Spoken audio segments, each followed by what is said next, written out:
What's going on, y'all? Welcome back to Don't Steal This Podcast on the BlkPrint Radio Network. I am J5 here with my favorite Yakub. Pafif. Hello. Yeah. 96 degrees in the valley. Stunner shades on.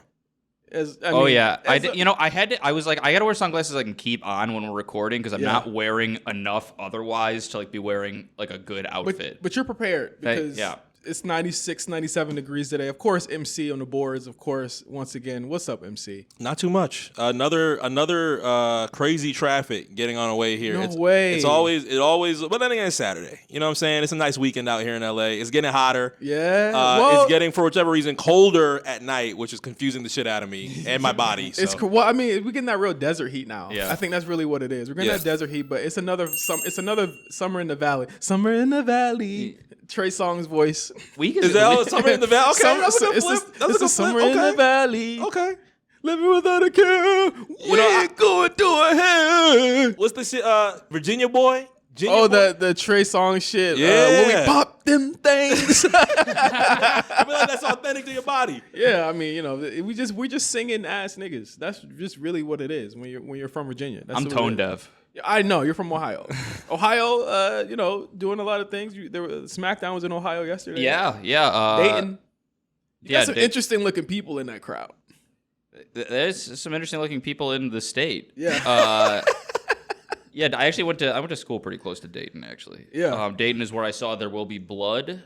Why does my wife want to watch There Will Be Blood? It's pretty good. She was very interested in just because it's about the guy who made the museum, right? Like that. It's about the architect. No, that's the Brutalist. What's the There Will Be Blood is about oil.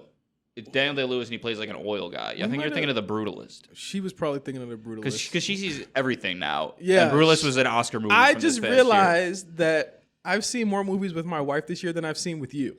Yeah, and you're mad about it. And I'm very upset about it. Why? Because it's the thing we do together. It's the thing that we do together. That's the bond. And now my wife is taking it away. And Pat, I never see movies with Pat anymore. Ever. And I knew this was gonna fucking come up. And we're gonna talk about We're gonna talk about movies today. Yeah, but I wanted to see Thunderbolts, but now I don't know. Even next week is my parents are in town, so seeing Thunderbolts is probably one of the last things on your mind on Earth they would want to do. I'll tell you this: my parents have not heard of Thunderbolts. New Avengers. Yeah, excuse me, the New Avengers. Sorry, spoiler alert. We haven't seen. I want to see it. I'm probably gonna see it. I would see it. I'll probably see it Tuesday afternoon, early. I'll probably go because I don't when I see shit like that, I don't want to be around people. I gotta be anonymous when I see it. I don't want people to see me. You don't want to be around the fun crowd? No, what? No, people hell doing no. backflips? I don't want people to see me go in these movies, and I don't want hooting and hollering. I don't like any of that shit. Okay, so you're not doing anything Marvel first day, weekend. First second week. Second week. This is like why I'm not going to the store on release day anymore. Yeah. Like if I can't get it online, I'm not getting it. I'm not going. I like to go in incognito, sweats, sit all the way in the back. Okay. You know what I'm saying? 12 o'clock. This is gonna be tougher. Matinee guy? Wow, I did not expect matinee. I like matinee, and I do like if I'm seeing the movie late, I like sitting in the back because if I never ever take my phone out during movies. Oh yeah, I'm popping the phone out. But if it's like when I saw Venom, which I actually love those movies, but when I saw it like weeks late, and I sat in the second last row of the theater. And I was texting during the movie because I was one of 4 people in theater and no one could see my phone. When I saw Captain America, Black Captain America, that's what I call it now. I'm in the back. I'm texting you guys the whole time. Captain America I'm on Discord versus Red Hulk. Black Captain America versus Red Hulk. What is it called? New World. New Day. Brave New World. Brave New World. It used to be called New World Order. It's a little too on the nose. Authoritarian. Well, the movie itself, Black Captain America versus a Red Hulk, just seems racial. Red Hulk. And it's intent. I know what I mean? I've said some things about Red Hulk I can't say on the mic due to people would think it's mean. That's the future. I don't want y'all to think I'm mean. Okay. But I don't like people to see that. So when I see Thunderbolts this week, I'm gonna go. I'm just gonna go. I'm gonna get some Slice House. Yeah, God, this guy. It's not even bad. It's just Justin is addicted to Slice House. Yeah, Slice House has got you on payroll right now. Slice House is listen, good. It's very good. Why are y'all mad that I like Slice House? No one's not mad. mad. No one's mad. But here's what it is. For you, Slice House is like, you know how some people like. It's my Michelob Light. I know. Listen, hey, that don't. For you, Slice House in the movie has become like how some people like a French person needs a cigarette with their cup of coffee. Oh yeah. Like it's like how that's you now. You need to go to Slice House and then go to the movie. Yeah, Slice House is where I go to kind of get my endorphins right for the movie, and I get 2 pepperonis, 2 large peps. Slice House is really good. God. Lather it with cheese and red peppers, and I'm calm to go into the movie from there. You did say they have Detroit style joints there, right? They do have Detroit style. They got the deep dish style. They got like some vegetarian options as well, and it's the best place to go right before you go. It's right across from Burbank 16. All my Burbank 16 goers, y'all know about the Slice House. And actually, the service is really fast, and there's not usually a long wait. Thank you at all, because everyone's going to Finney's. And they have, and they have Best New Day or Best New Day. That's not what it's called. I can't. These naming conventions are fucking up. That's a Brave New World Order. They have Best Day Brewing's non-alcoholic Pilsner, which is very good. Okay. Yeah, we usually would go to Finney's around there. And then one thing that Pat used to do at Finney's, yeah, I know, I'm going to say it. It's okay, I'll talk about it. He used to order a beer. He would take the beer from Finney's. And mind you, this is not like a long walk from Finney's to the Burbank 16 AMC. But he would take the glass from the restaurant and go to another into the theater. I don't know how they fucking. He's white, but like it's because listen. If you just hold, like nothing's wrong. They would fucking arrest me. That might be true. They would arrest me. That's how I used white privilege to bring a glass of beer across the promenade. I'm not gonna say I haven't done it in other places, probably not the promenade, but sometimes it just happens. One time at the Chinese theater I was at Oppenheimer. They told me like I bought a beer, and then I'm like, all right, where's the theater? And they're like, oh, you have to go outside to get into that. Like you're in the special theater, you have to go back outside. And I was like, oh, okay, that's fine. And they're like, oh, but you can't go outside with that. And they like pointed the beer I just bought, and I was like, I think it's cool. And I just did it. White privilege. They want to so stop crazy. you. This is why you're on here, because everybody that listens to this needs to know all the cheat codes that you motherfuckers do.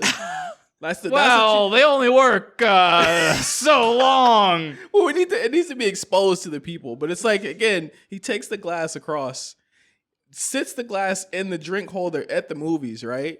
And then when the movie's over, Pat just walks away. No, actually, I think I would sometimes take it. But actually, no, at that point, it was fine because they'd opened... McGuffin. Yeah, they'd opened McGuffin, so they're just like, oh, that's our glass.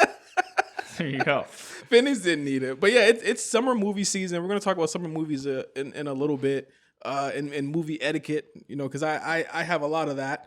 But I want to remind everyone about ThrowBLKs. I'm so excited for this episode. Oh, right? Yeah. Limp Bizkit, chocolate starfish, and the hot dog flavored water. You've been preparing on Spot. I've literally been watching. I'm not gonna say watching. That sounds a little wild. But Spotify has the feature where you can, just tap in and see what your friends are listening to. Every time that I see your name, Limp Bizkit, corn, Limp Bizkit, corn, Limp Bizkit. I'm like, this is gonna be a real new metal episode of ThrowBLKs. Oh, I'm so ready. I've been watching videos, concert footage. I watched the whole Woodstock '99. Okay. Of Korn and Limp Bizkit from that year. The funniest shit is I listen to so much more new metal now than I did when this album came out. Well, you're younger than me. Yeah, so like I was kind of like scared of this album when it came out. It was kind of like the taboo. Like, what is this? Yeah. And we'll talk about this. And Pat's going to join us. We're going to talk about this album this month. And I do want to shout out everybody that loved last month's ThrowBLK. Shout out to Rob. Shout out to Roddy Rod. Shout out to Hassani Shakur. We just started sharing some clips from this past King ThrowBLKs. Yeah. A lot of people that have been talking about our take on I'm Talking to You. With and who was dissed. Yeah. People are learning about it for the first time. People are saying their takes. People don't think it was...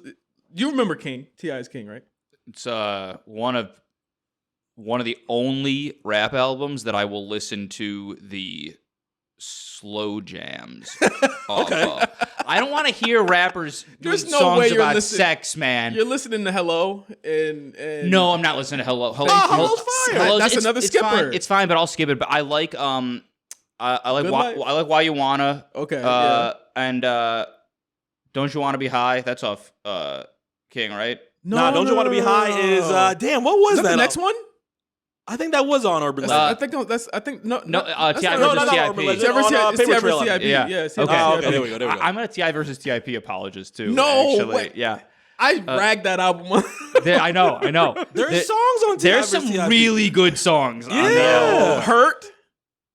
Come Watch on, you what don't you- gotta go straight to Hurt. Watch What You Say to Me was not You it. better watch what you say to me. You can I say Go to the I'm dope afraid. man, the dope man, the dope. You can go to Respect This Hustle. Respect This Hustle is a good song. Yeah, come on. That song, the song with Wyclef is actually terrible. It's but, awful. But it's You like the beat? You like the beat? But it's catchy. It's catchy. Got the Come on, real man. long machine gun. So the idea is that during the King episode, and obviously not gonna retread everything we did. We went like 30 minutes on this one topic, but we talk about I'm Talking to You, the song where he raps over the Just Blaze beat, and in the last like the three verses, he's talking to somebody, and he's never explained who it was. I really believe it was Lil Wayne. Like there could literally be no one else he was talking about. He was the only name that was omitted. He was the only person that put Manny Fresh on the album twice, and then said on one of the songs, "I'm gonna show him what to do with one of your beats."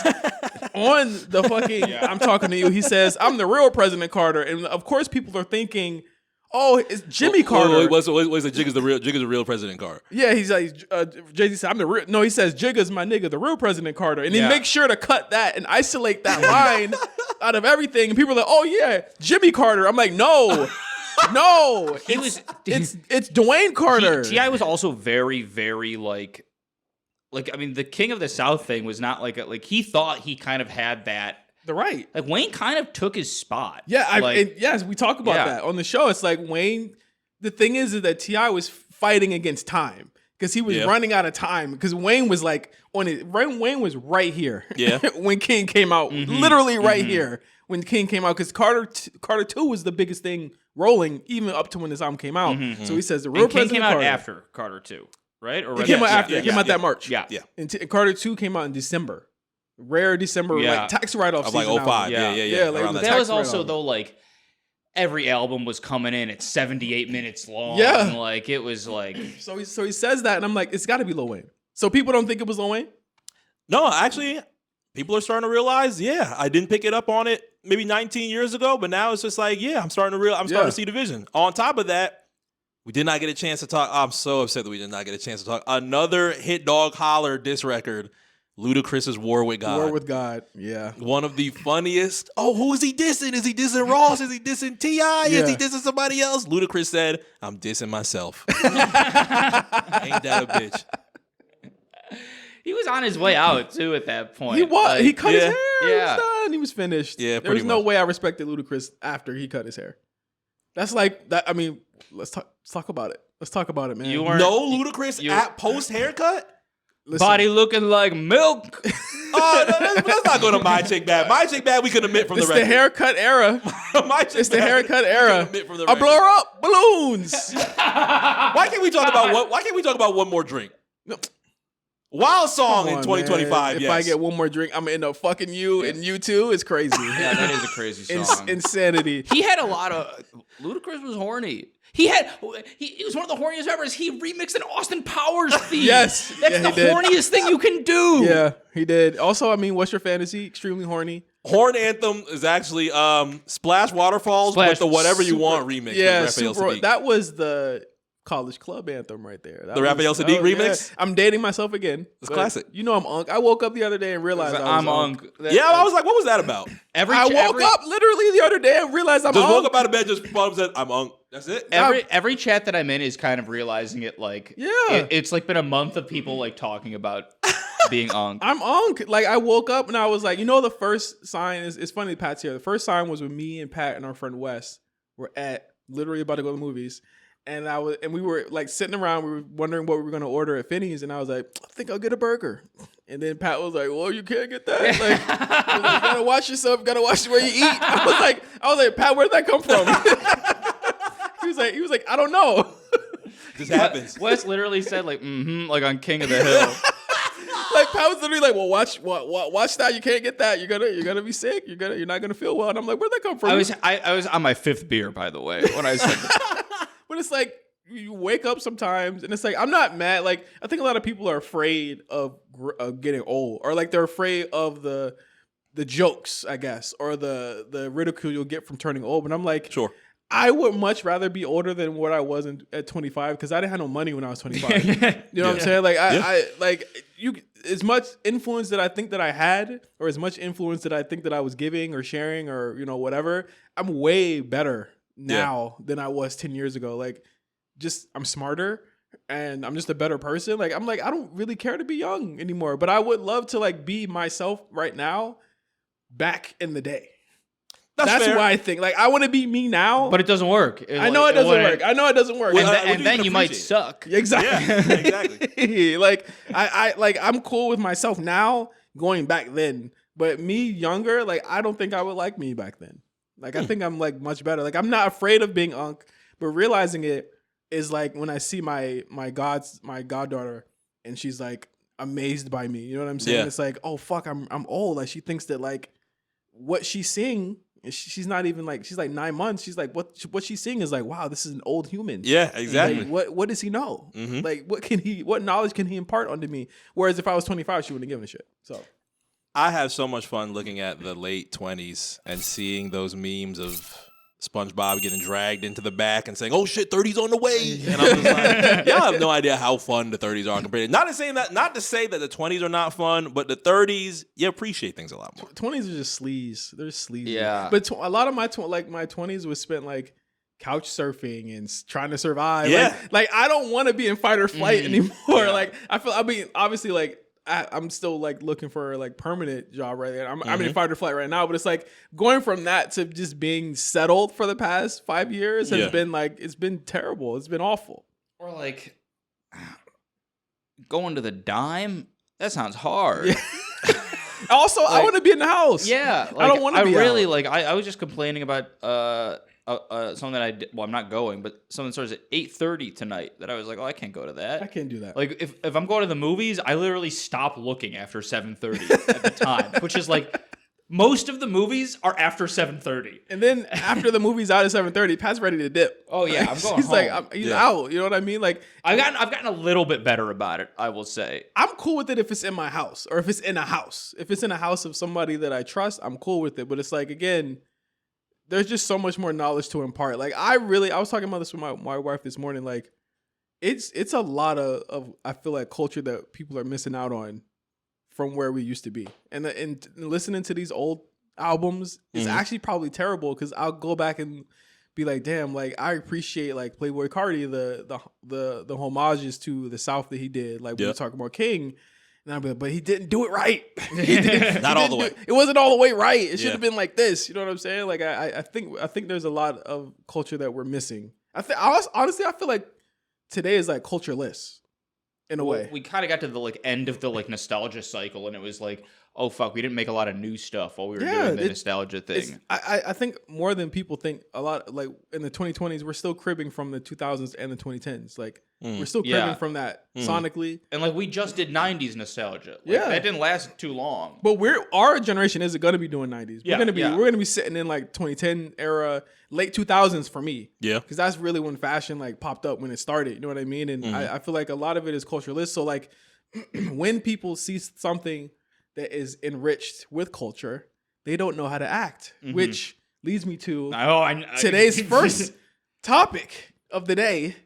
Ryan Coogler Sinners. It's been a month since, almost a month, roughly. Since it's felt like longer. It felt like longer, and you know what? The movie's almost profitable. Almost. Actually, I have no idea. I think it is now. I think it is now. It's gonna cross 250 or something this weekend.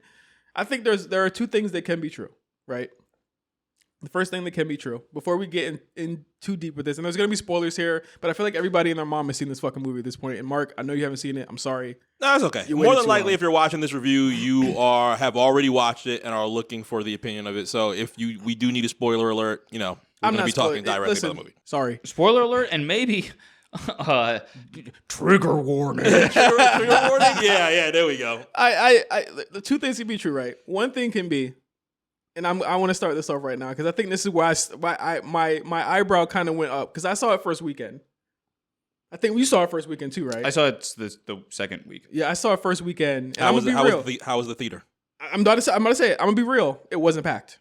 Okay. When did you see it? I saw that at Burbank. Okay. AMC. Okay. Because I couldn't see it in IMAX. And IMAX was sold out. To be fair, IMAX was sold out everywhere. That is good. That's good. That's good. That means it got a lot of premium screens that weekend. No matter what we're gonna say, there are many good positive things about this movie, including the movie itself. Let's start with that. Yeah. But I want to start with one thing that two things can be true, right? When I went to that movie the first weekend, it was not sold out. So, and IMAX is not always the indicator of a movie doing well. It's everything else that goes into it.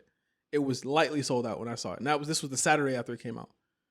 When I saw the 41 million, and they said, "Oh, it's underachieving," I said, "That's fair." I mean, when I went to see it, it wasn't sold out. Yeah. So I was just like, "That's fair." People like, and then Variety, which they always do this. Very nasty Variety. They always do this, by the way. Variety said, "It's looking kind of rough.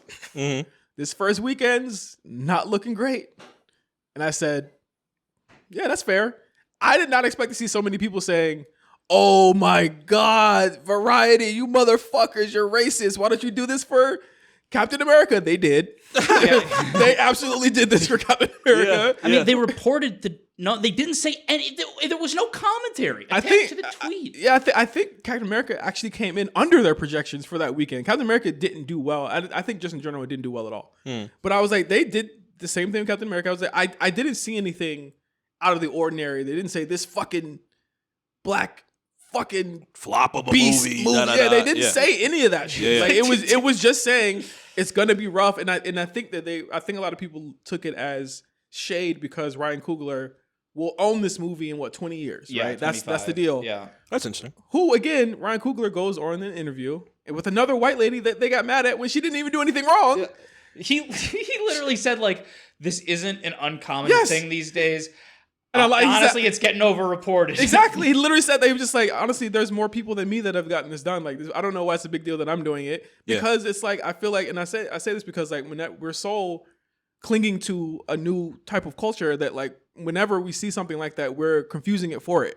You know what I mean? Like Ryan Coogler doing that is fantastic. It's great. It shows you the clout that he has as a black man in the industry. Pat just brought up a couple days ago. It's almost crazy that he got arrested. Remember during COVID, he got arrested and at the bank. Yeah. When he was trying to take money out. Like it's crazy that happened to somebody so big. How things could switch up 5 years later. Yeah, like for it to switch up like this. And so I was just like, and when I saw the movie, let's just get into it. Hey, hang on, real quick. How about it made 40 million or what? Opening 41. Weekend or whatever? Okay. Or 48 or something. So, they said, Variety, what you got to say now? And I'm just like, nothing. They're like, nothing? Your more than 2 hour long rated R period piece isn't pulling a shitload of money. Welcome to the club. Yeah. Like, it's not dissing a black filmmaker. It's actually like saying like, oh, welcome to, that's what happens when you make, like, the victory is that these guys got to make this 2 hour long genre movie, and I don't want to call it a horror movie. We'll get into that. And like and that's how these movies perform usually. Yeah. They usually, but I think again, it's people clinging on to like, because it is this. I feel as though Variety never put that out. The 48 million that was reported, no one would have said anything. Yeah. And it would have been business as usual. Mm-hmm. I think from there was a wildfire of word of mouth, which is something that we don't really see very often. I think Get Out was pretty much a hit from go. Mm-hmm. Like Get Out broke records from the first weekend. And people saw it because people were still like, they didn't realize that he'd become like a different, like Peele rebooted his character after Key and Peele. And people saw Get Out without realizing exactly. That. And honestly, for the better. Yeah, and honestly, me being as unfamiliar with Peele's work at the time, because I mean, Dave Chappelle made me feel like he was a ripoff. You know what I mean? Mm-hmm. He made me like not like the guy for no reason. And also, I'm not watching sketch comedy. Yeah, exactly. I don't do that anymore. So like, Get Out was a hit. Nope was a hit. Yeah. Us was a hit. So it's like, those are things and Nope took a minute to like, nobody talked about Nope This Way. Nobody talked about Nope This Way. It's a better movie. That's true. But I think, again, there was a flurry of word of mouth into this movie. Sure. And I think that goes into like really just the whole story of like how this whole thing became such a phenomenon is that Variety article. There's no doubt about it. The Variety article, I mean, for as most people, they got mad at it, Mark, like it's I think it's pretty much the reason why it got so many people going to it, because it became a crusade. Yeah. It became something for people to fight against. Even though Variety put out the most innocuous, it was one of those things where like if you wanted to read a microaggression into it, like sure you could, but like if you know how these things work, it is not like what they were trying to report. Do you know the writer? Do you know the writer of who wrote it for Variety? No, I don't think anyone. But it doesn't matter. It's literally like the story was a chart of numbers. It's, like there was no narrative around. So it wasn't any personal let me take this movie on and try to. But the thing about things like that, Mark, is that like the writers don't matter because all they're reporting on is numbers, and numbers are A and B. They're black and white. Yeah. If the number is this, it's not looking like it's going to be profitable after week one. If 48 million didn't mean it was going to be profitable, it meant that it overshot expectations. That's literally just how statistics work. Literally. It went, a couple percentage over, and then the next weekend it grew, and it grew, and it grew, and it grew. And it's still growing, and there's nothing wrong with that. But I think to frame that as like, we're doing this to stop Variety and all the naysayers, it doesn't work like that. Y'all should have been there first weekend then. Yeah. If that was the case. When I was lightly...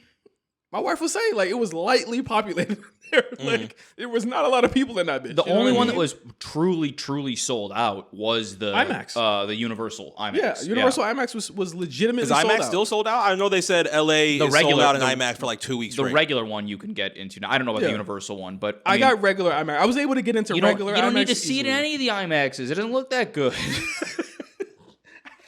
But I think that, like, again...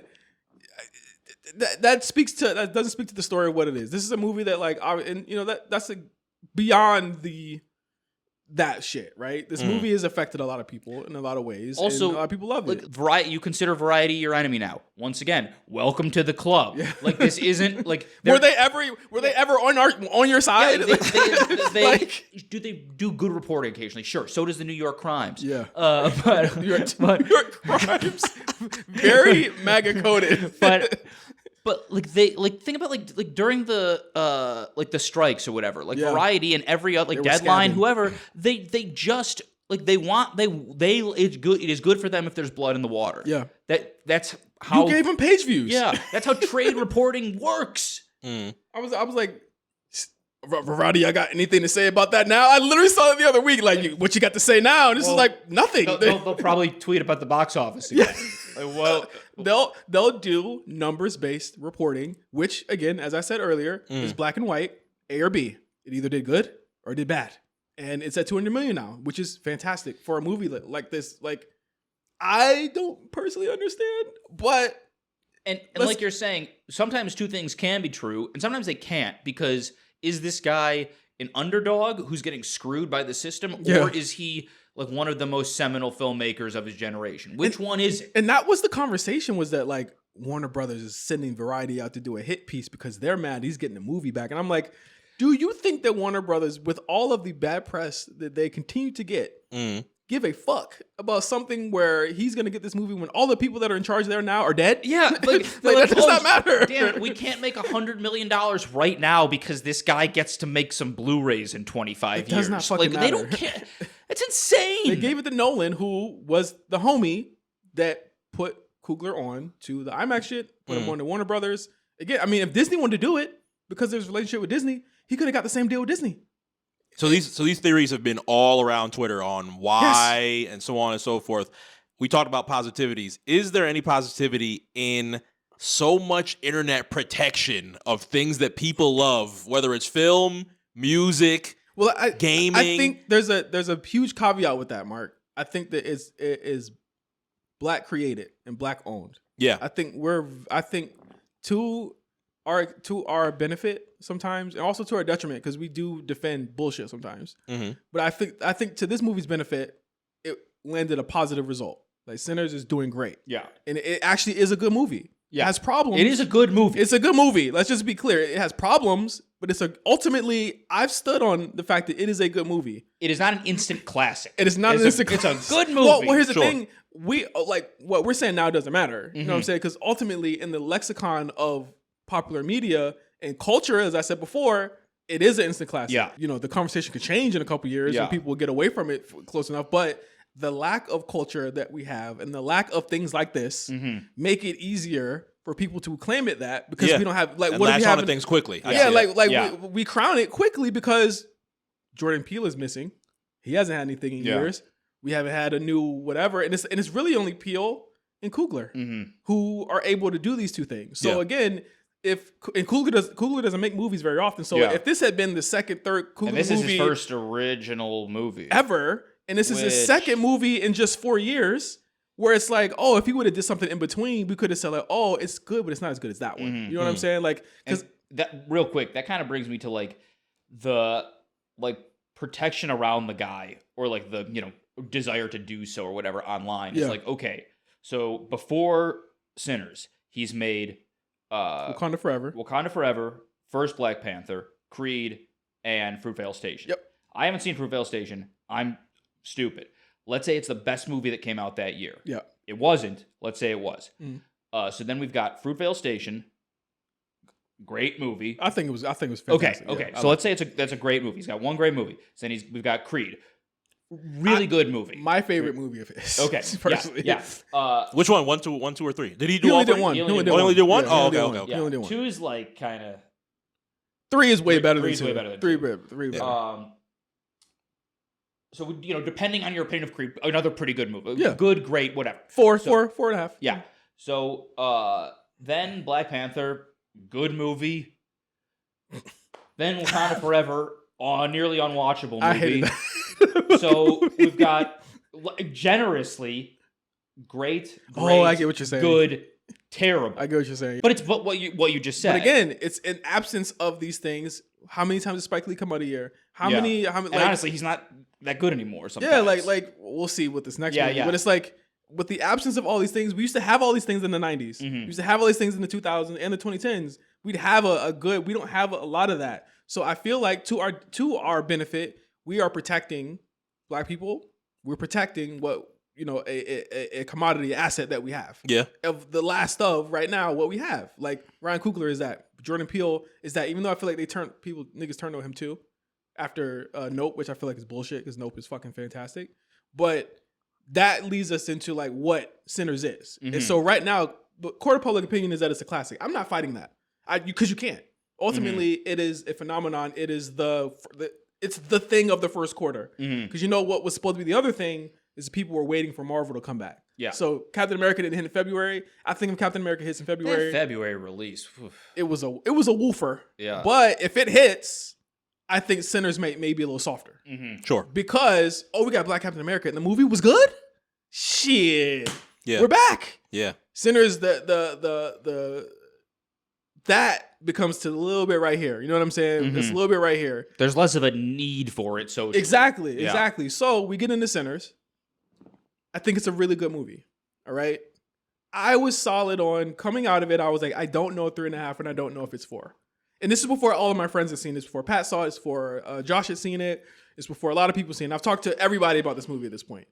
Generally, I'm glad because all my friends have the same idea about this fucking movie at this point. And we are generally sitting at the 3.5, the 3-star mark. I don't want to get into the online discourse too much and how I feel about the movie because I feel like the discourse makes me dislike the movie, and I don't think that's fair. Sure, let's start with the positives. Like, what would be your most immediate positives? I think that he took a lot of big swings. I think there's a lot of big swings in this movie. I think that ultimately the big swings in this movie were stronger to me than the vampire stuff was. I'm a big horror movie fan. I'm a huge horror movie fan. I thought the horror movie stuff was the worst part of the movie. What horror stuff?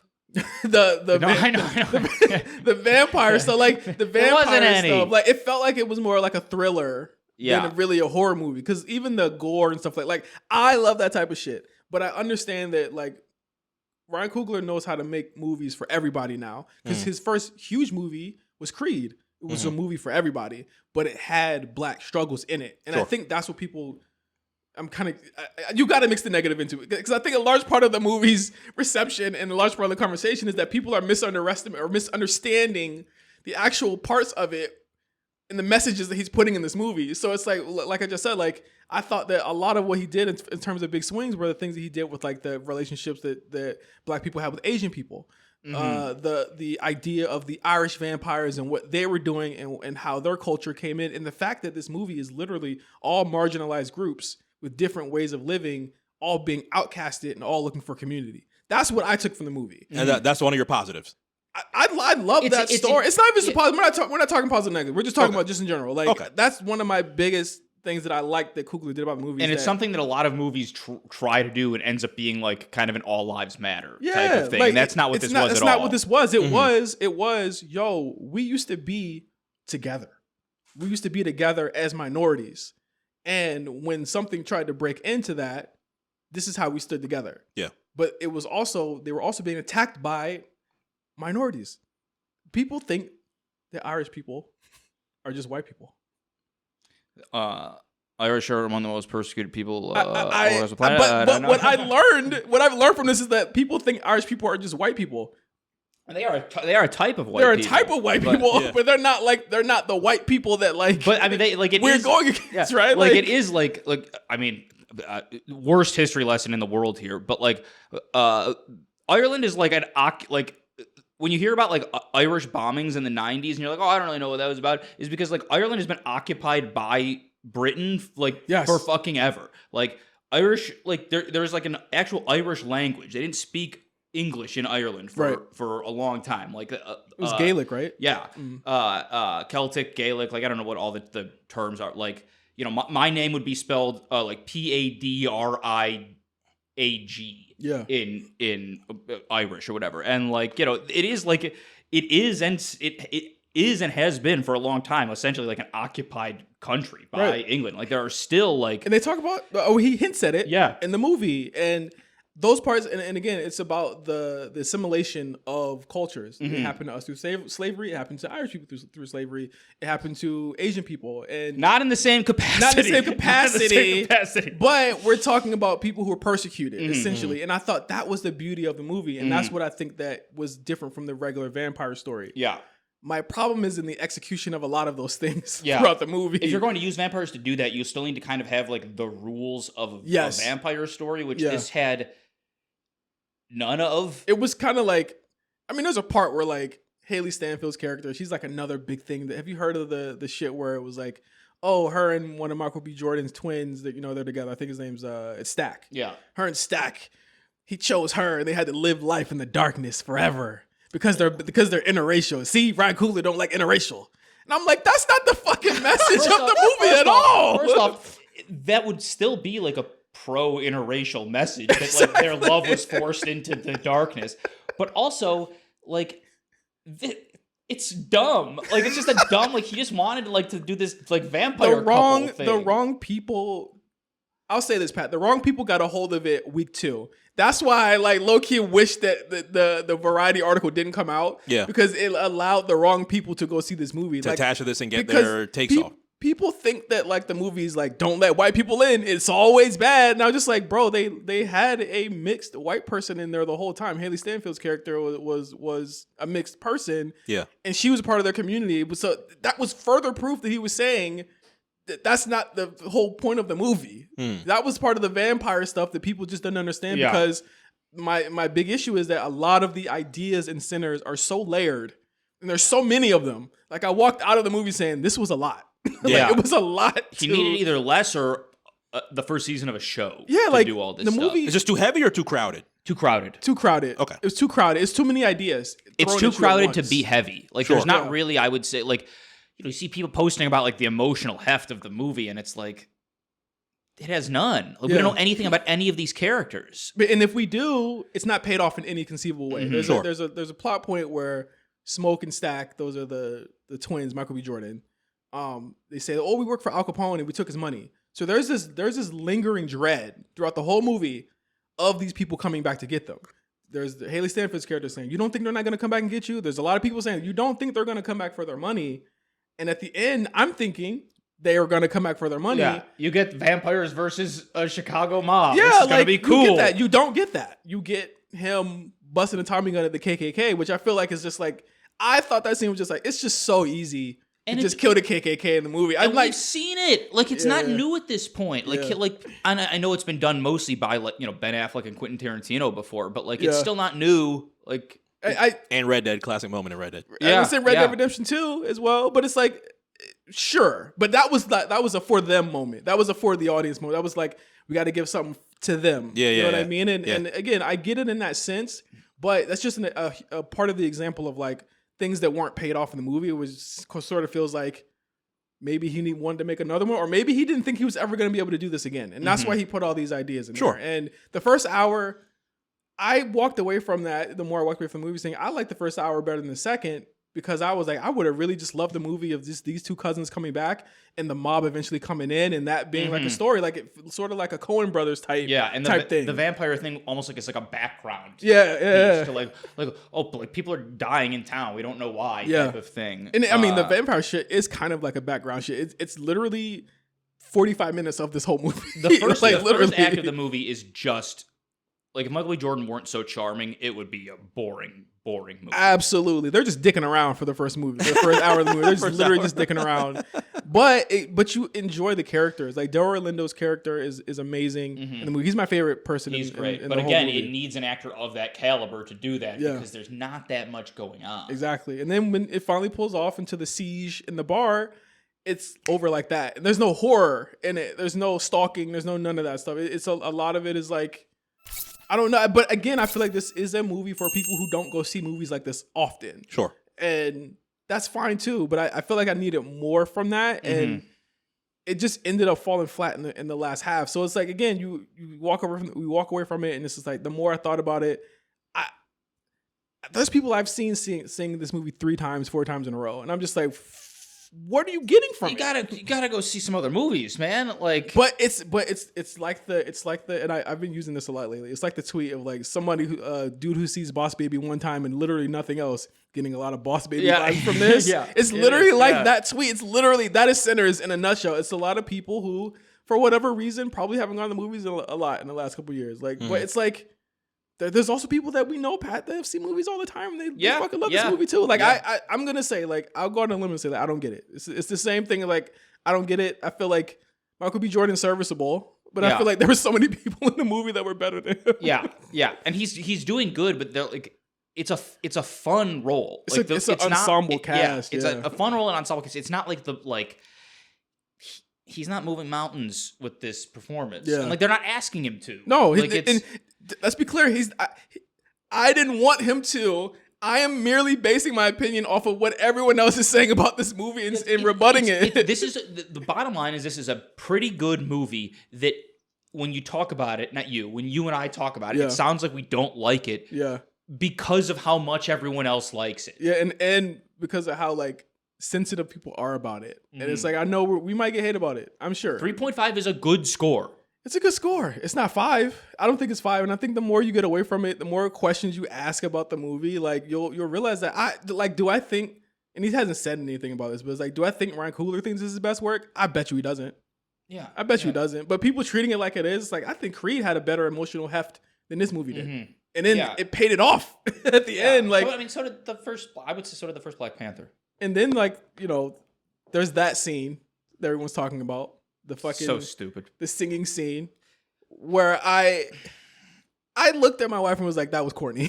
I know, as soon as it started happening, I was like, this is it. This is this is God. We're in a bad place. Yeah, there's a scene where Sammy, extremely talented singer, and it was his first time acting. Oh yeah, it was his first time acting. He was really good in the movie as well. Does a musical sequence. There's a lot of musical sequences in the movie. I personally felt like the second musical sequence with the chick who plays the mayor in the Batman. Yeah. The second one was better to me than the first one. And you start to see like Bootsy Collins come in, and it's kind of like this fever dream moment. It's like the first time the bar's like really getting active for the night. Yeah, like like magic's in the air or whatever. Yeah, okay. like the camera's flying like through the bar because the idea is that the music awakens the vampires, which I think is a cool conceit. It's a big swing. It's a new rule on vampires that some people have. Or the only rules this movie has on vampires. I mean, because what do they have the movies like the cross worked. Can I come in? Worked. But then like, you left our cousin alone for 50 years because I asked you to. Like, what? So the vampires are nice when they want to be. Yeah, that's crazy rule. So like during this scene, like you start to see people like a DJ comes in, but it's like a spiritual DJ. African dancers come in, gangbangers come in. All types of shit come in. I'm just like all sorts of like black cultural icons. Essentially, they come in and it's like I get it, but it's the execution because the idea that Sammy has these powers does awaken these vampires, but again, it's kind of dropped cold because it's like he wants his song. Why? Why do you want the song? You know what I mean? But it's like. I don't know. It's not paid off in like a good way, man. I feel like I'm ragging on a movie that I like, and I don't like doing it. I know, but like you gotta like everybody likes it too much. Sorry, I had a lot of questions, but it's like, but you'll always get people in the comments saying, "Well, it was because of this. It's because of this." Like there was another tweet where someone was like, "There's a part in the movie where everyone's doing the siege, and there's a bunch of humans in there that aren't turned." And they've been doing tests to be like, oh, hey, eat the garlic, which is a cool scene that he took from John Carpenter's thing. Yeah. Like, really cool scene. Don't say that. He came up with that scene. Okay, you're right. So a scene that he came up with, completely original, never been done in any movie before, where they're tasting the garlic, right? And it's like, you only see the 4 principal characters in the movie tasting the garlic to see if they're vampires. Okay. But when everyone comes in, there's like 10 people in the fucking thing that you've never seen before, and they haven't talked to, and they haven't done anything with them, and they all die in seconds. It's like when you're watching Boy Meets World, and there's like other people in the class. And you're like, I don't really know those characters. They're never in the show. It's like Yellow Jackets. It's like in Yellow Jackets. There's a bunch of girls in Yellow Jackets. Or Lost. The TV show. Or Lost. Where there's people, there's survivors there, but we don't know who the fuck they are. They don't have names. By like the 4th season of Lost, they're like listing the number of people who have died, and you're like, oh yeah, most of those people weren't real characters. Like, remember Lisa? I was like, no, they never fucking talked. It's like who are these people? Also, I'm sorry. Then when they like finally are like, fuck it, we gotta fight them, and like the vampires bust in, and there's like the big fist fight. These people are way too good at fighting vampires. Oh yeah, like for the first time, they should have been fucking mutilated. They were. I mean, technically they were, but like instantly. Yeah, like. They build it all up. There's gonna be this moment where they're fighting vampires. These motherfuckers job in like 2 minutes. The only people that survive is like Michael B. Jordan's. Both of them. Well, one of them was a vampire at that point. Yeah, one of them was a vampire at that point. But it's like that's part stupid too. What's her name? Mary turns him. She's already in. Yeah. She's been let in. Bites him. Says, "Oh, we're gonna have fun." She could literally murder all those motherfuckers. They don't know she's a vampire yet. She fucking leaves. They let her in. They're like, oh, what's going on here? She says, we're going to have fun killing all you niggas. Well, she didn't say niggas. But she runs. She did. I mean, but she runs out. She runs out. And I was like, you literally could have massacred all of them. At this point in the movie, they don't know that their vampires are real or alive yet or what they do. They don't know to stab you with a fucking thing. She could have just murdered everybody in there. Same thing with when they're like, oh, I don't think we're going to need the big crate of guns for this. Oh. Like, you did. You needed it. It would have been very helpful. Why would you think you don't need it? Again, I don't know. It's like, it's easy to and again, someone was like, well, it's easy to pick any type of movie apart like that. But I'm like, not this easily. Yes. It feels mean. It feels mean at this point. It feels mean, but I don't know, like, it feels like I'm trying to teach a lesson to people who aren't going to see a movie again until 2027. But here's the thing, they're not going to see a movie again until fucking Avengers next year. Yeah. You know what I'm saying? Yeah. And then they're going to say, we're back. Culture is back, baby. If you don't like it, you're racist. Again, if you don't like it, you're racist. That's exactly it, Mark. If you don't like it, you're racist. Or if you don't like it, I seen them jump Indy Hartwell. I was just like, damn. Can you not watch a movie and be like, is everything okay? There was a wrestler who put on her Instagram story, I can't get these 2 hours and 17 minutes back with Sinners. Who said this? And I was like, critique. I was like, fair. No, but it's a. It's not wild. If you went expecting the best movie ever and you didn't think and that, and in what moment? That's fair. Yeah, if you're reading that online, the idea that she had to read the room is crazy because people can have. She didn't say this fucking black movie fucking sucked. She didn't say any of that shit. She was a former wrestler that got released. Okay. Indy Hartwell. She just got released. She got released like 2.5 months ago. Okay. Right? Yeah. So I was like, there was somebody who came in and was like, I hit up Indy on the side and we DM'd together and I told her like, it's okay to not like the movie, but you can't say it publicly because of what this means to black people. And you need to go watch the movie again so you can understand why and I was just like, no, because you know what? We're not a monolith. Yeah. Not everyone has the same. I didn't have the same reaction. Opinions to this don't have movie. to be homogenous. Yeah, Yeah. I didn't have the same reaction to this movie that this woman did, and I certainly don't care if no one likes this movie. Yeah. I don't give a shit because if I like a movie and no one I like Batman v Superman. Nobody fucking likes that movie. Yeah, exactly. I don't give a shit. It's actually more. It's actually more fun when people hate the movie you like. Sometimes. Absolutely, because I get to be an advocate for a losing cause. It's Yeah. great. Yeah. I love it. It's fine. Being on the side of this shit, no thank you. No thanks. I won't do it. I don't have the same opinion or the same idea of this. So she's apparently went in this famous person's DMs and said, "You don't understand. This is about the struggles that we deal with today." And I was like, "Vampires?" I was like, it's not a socio-political movie. It's not. Like it is one in that like any work of art you can read as a text in the way that you want to interpret it. And it is one in the sense that it is people of color, not just black people, because they're not just black people in this movie. It is in the sense that people of color are primarily staffing this movie, or primarily casted in this movie, and the story is primarily these things, but it does not, at least explicitly, deal with those issues exclusively. Yeah.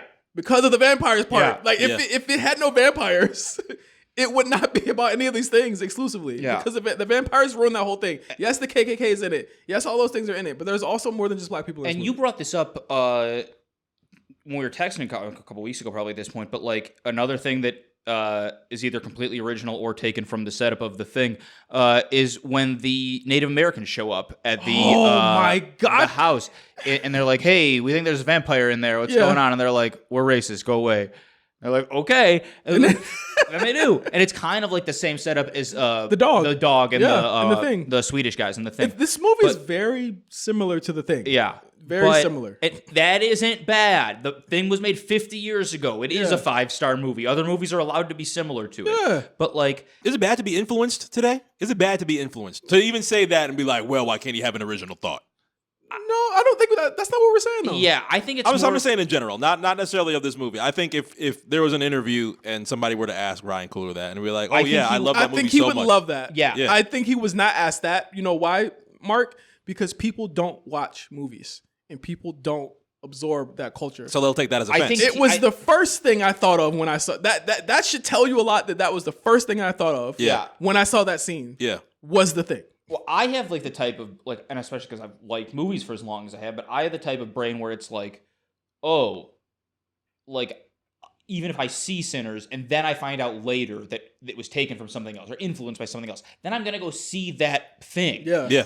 I'm not like, I don't feel like somebody tricked me or like I Yeah. got. I don't think Like- people are going to go do that. Yeah, I don't Yeah. either, and I think that it's kind of like oh no, it wasn't influenced by that because if it was, then like my opinion doesn't hold the same value because I Exactly. didn't know that 10 seconds Exactly. ago. And to your point, Mark, more than 90% of horror movies are influenced because they're all run through the same. Other than Sinners, honestly, they all run through the same formula. You know what I mean? So that's why I don't like to put that label on it. Like Sure. Sinners is more of a drama and a thriller to me than Mm-hmm. it really is a horror movie. Like that is the core of the movie, is the emotional plot between these characters, even if it's not, a lot of it is wrapped up, well, in its own little way. One of it's wrapped up in the post-credit scene, Yeah. but like it's not, a lot of it is emotional. So like for it to be influenced by the thing is normal in a horror movie because all horror movies are influenced by those things. There's a movie called Cabin Fever, very influenced by the thing. There's a movie called, every slasher movie you ever see is influenced by Friday 13th and Halloween. Even Chucky, Friday the 13th, Halloween, Rear Window, Black Christmas. They're all influenced by that one thing. You know what I mean? And I think that those were the nods. And if you want to even talk about Jordan Peele, Get Out, the paranoia that's associated with that. He has so many different influences for Get Out, so many different influences for us. Even Nope, the Invasions of the Third Kind, the Blob. I saw influences from that. Like, there's so many things that you could take from that. So it's like that's not a bad thing. I just think that and this is kind of my last thought on Sinners, so we can move on. It is a good movie that I think gets bogged down by the amount of ideas, and I think that because Coogler didn't like wrap these ideas up in a bow and close the book, he unknowingly allows opinion to flow. He opened Pandora's not even just that, because opinion is fine. He opened Pandora's box unknowingly. I'm not saying he wanted to do this. I'm pretty sure he looks at half of this shit like Jordan Peele does and say, "What the fuck are y'all talking about? Like, that's not what I wanted at all." Yeah. He opened Pandora's box to idiots. I'll say that. Sure. Stupid people. Two people who get money from Elon Musk every month on Twitter. It's a normie movie. That's what I mean. Essentially, it's for them. And that isn't bad. Like, there are plenty of like really good normie movies. Well, I gotta don't deserve to be discussed in this way. What I gotta say is that Sinners is becoming white people's. I could have voted for Obama. I voted for Barack third time. Yeah, it's becoming that for them again. But okay, here's the difference though. Is like, I think I told you this when we were talking about this the first time. Like, the beauty of something like, and because of both the the racist trappings of the entertainment industry and the discussion surrounding this movie, we're kind of forced to compare Coogler and Peele in ways we wouldn't be forced to compare Spielberg and Tarantino, or to like if there's two about two white guys who are actually, you know what, that's not necessarily true, because we compare Ari Aster and Eggers like a lot. Like, those guys are set in the same sentence. Because that's again an absence of many people to root for. True. You gotta think of the amount of directors we get on a yearly basis. How many of them are elite? We're getting the Russos again next year. And we'll get to that in the summer thing. Yeah. That's undercutting giving the new guy X-Men. Yeah. It doesn't matter. He doesn't need to get that. Yeah, it doesn't matter because the Russos are still there. Yeah, exactly. So yeah, like this, you're forced to compare this to Peele's work, and the difference is like you're watching Get Out and you're watching is it what's his name? The actor's name, the Obama third time. Fuck. Is it Brandon something? The white dude. Whitford, right? Bradley Whitford. Yeah. Bradley Whitford. And when he's saying it, you're like one, it's hilarious. Yeah.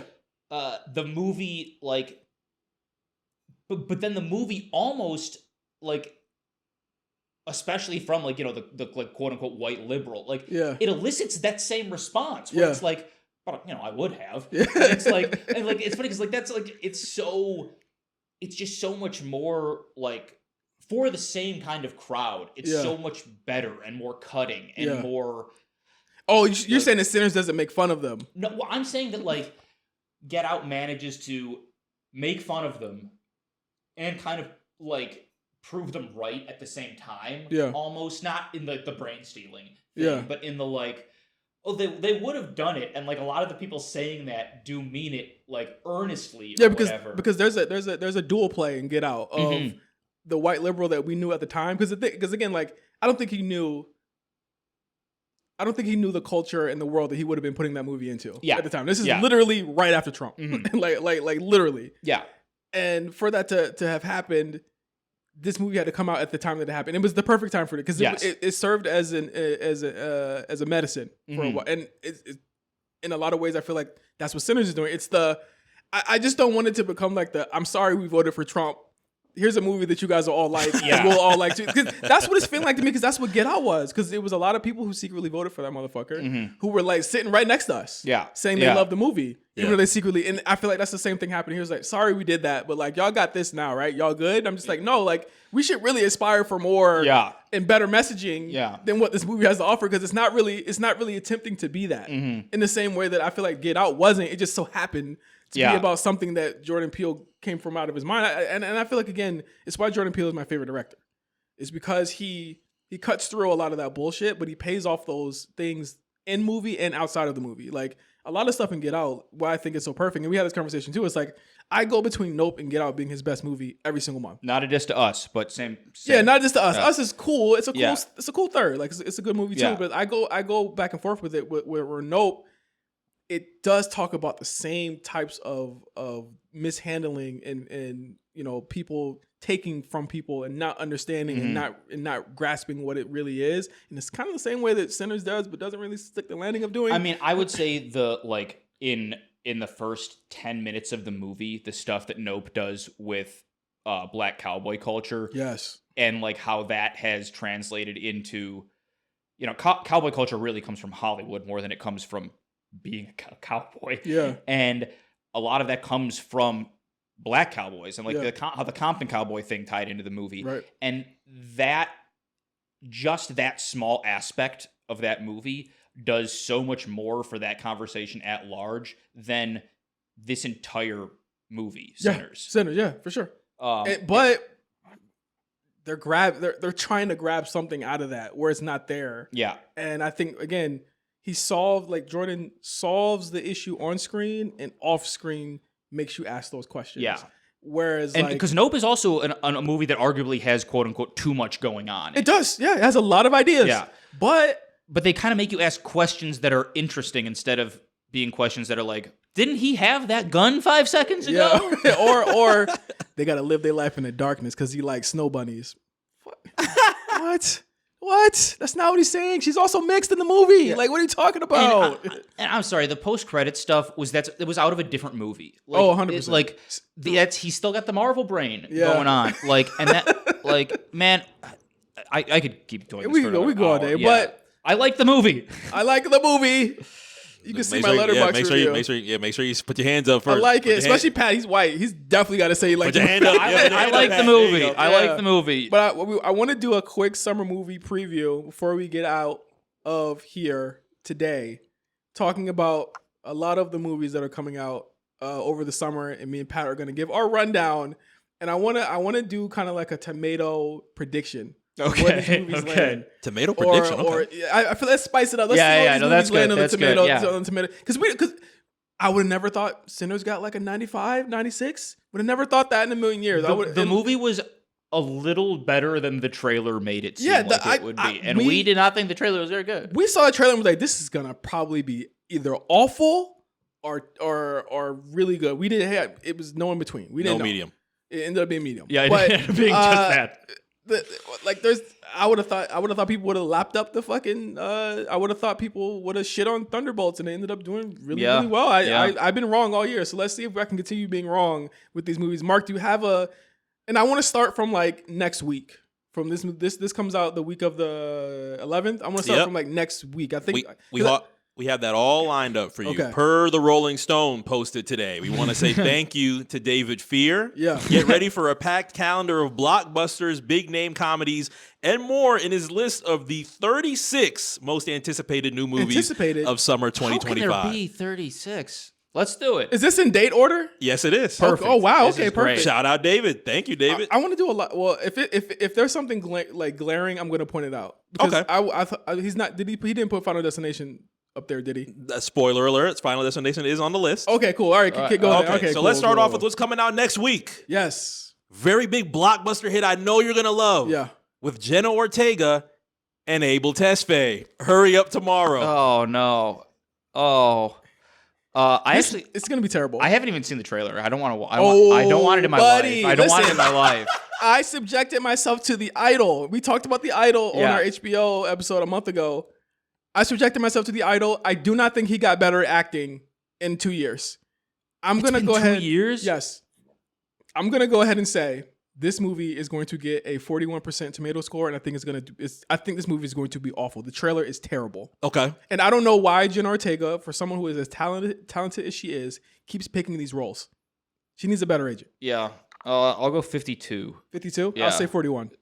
Still bad. This one's coming out same day, but might end up being better as far as score. Mission Impossible: The Final Reckoning. Ooh, that's gonna have a high score. I mean, that's gonna have a high score. It's the final one. Yeah, for now. Yeah. As long as Renner's not in it. Tom Cruise. I just rewatched all the Mission Impossibles. Yeah, you speak on this. How many are there? There's quite a few. This is what the. I think this is the 11th. 11th. What? Wow, okay. No. 8 was Dead Reckoning. It's the 9th one. Yeah. Okay, 9th one. Okay. They're great. All of them are great. I think this will do it'll land high, but I think it'll sit at an 88 rotten. I was gonna say it's gonna be like 87, 88. It's gonna be too long. It's already 2 hours and 40 something minutes. It's way too long. Yeah. I don't even know how much money this is gonna make. I think it's gonna do pretty well. Because about the same day as probably another movie he's about to talk about right now. But I think it's gonna be great. there has never been a terrible Mission Impossible to me, other than like 2, but like you can have fun with 2 at the very least. There's another one later on that I don't love. But I can't remember which Rogue one Nation? it is. It's got to be Rogue Nation. I think it is. Yeah. Or 3. No, 3's fine. 3's I like okay. it. Has 3 has the orange Lamborghini. I hadn't watched 3 in a while, and I was like, It's Abrams, right? Yeah, I was like, it's fine. It's a lot of lens flare in it. Yeah, it's fine though. It's okay. They've never been bad, so I'll say 88. It'll say and it'll be a really good movie. Okay, and it's gonna be good. Coming out May 23rd, a remake from our childhood, Lilo and Stitch. It looks like a shot for shot, other than the alien wearing the dress. Shot for shot. I can't. I'm so mad. Get that motherfucker in the movie. Get that motherfucker in a dress, man. What the That's fuck are y'all doing, crazy, bro? man. That's so crazy. Y'all couldn't put that alien in a dress, bro. That motherfucker non-binary. He has as one shit. eye. Like yeah, like come on, man. He's they them, bro. Yeah. They put him in a dress, bro. Leave him alone. That shit is shocking. It's so to me. crazy. Disney will bow down to like the weirdest things, and this is one of the Did things they do that bow down to. off public opinion? They didn't want him in a dress? Probably. Wow. Probably. Because they make movies for everybody, including your MAGA uncle. Yeah. And aunt, you know what I mean? What's so the Republicans buy sneakers too? yeah, probably. Shout out to Michael Jordan. Coming out. Hold on, no, we didn't give the tomato score. Yeah, I think be real. I think Stitch looks like my dog Roman. So I love that. Listen, I love the animated one. Yeah. Stitch is so powerful. Very powerful. Because people don't remember when that movie came out, it was Stitch Mania. Yeah. He was all over the world. Yep. I think that like because of Rachel Ziegler having the woke mind virus, this is gonna be like one of the last Disney remakes, like live action remakes that comes out. Yeah. It sadly looks like it could be like one of the like better ones. But I think this is probably gonna be around 65. 65. I'll go 77. 77. If it's shot for shot, it's such an easy movie to make. Mm-hmm. It's not gonna change the world. It's not gonna reinvent the wheel. Yeah. If they keep it to what the original was and not too many changes, then it'll be fine. I think they changed Snow White too much for the MAGA crowds, but it'll be fine. I'm going to see it. Okay. So end of the month, May 30th, 3 movies are coming out. Sheesh. One being Bring Her Back, one being Karate Kid Legends, and the other being The Phoenician Scheme. Okay. I don't know what the first one is.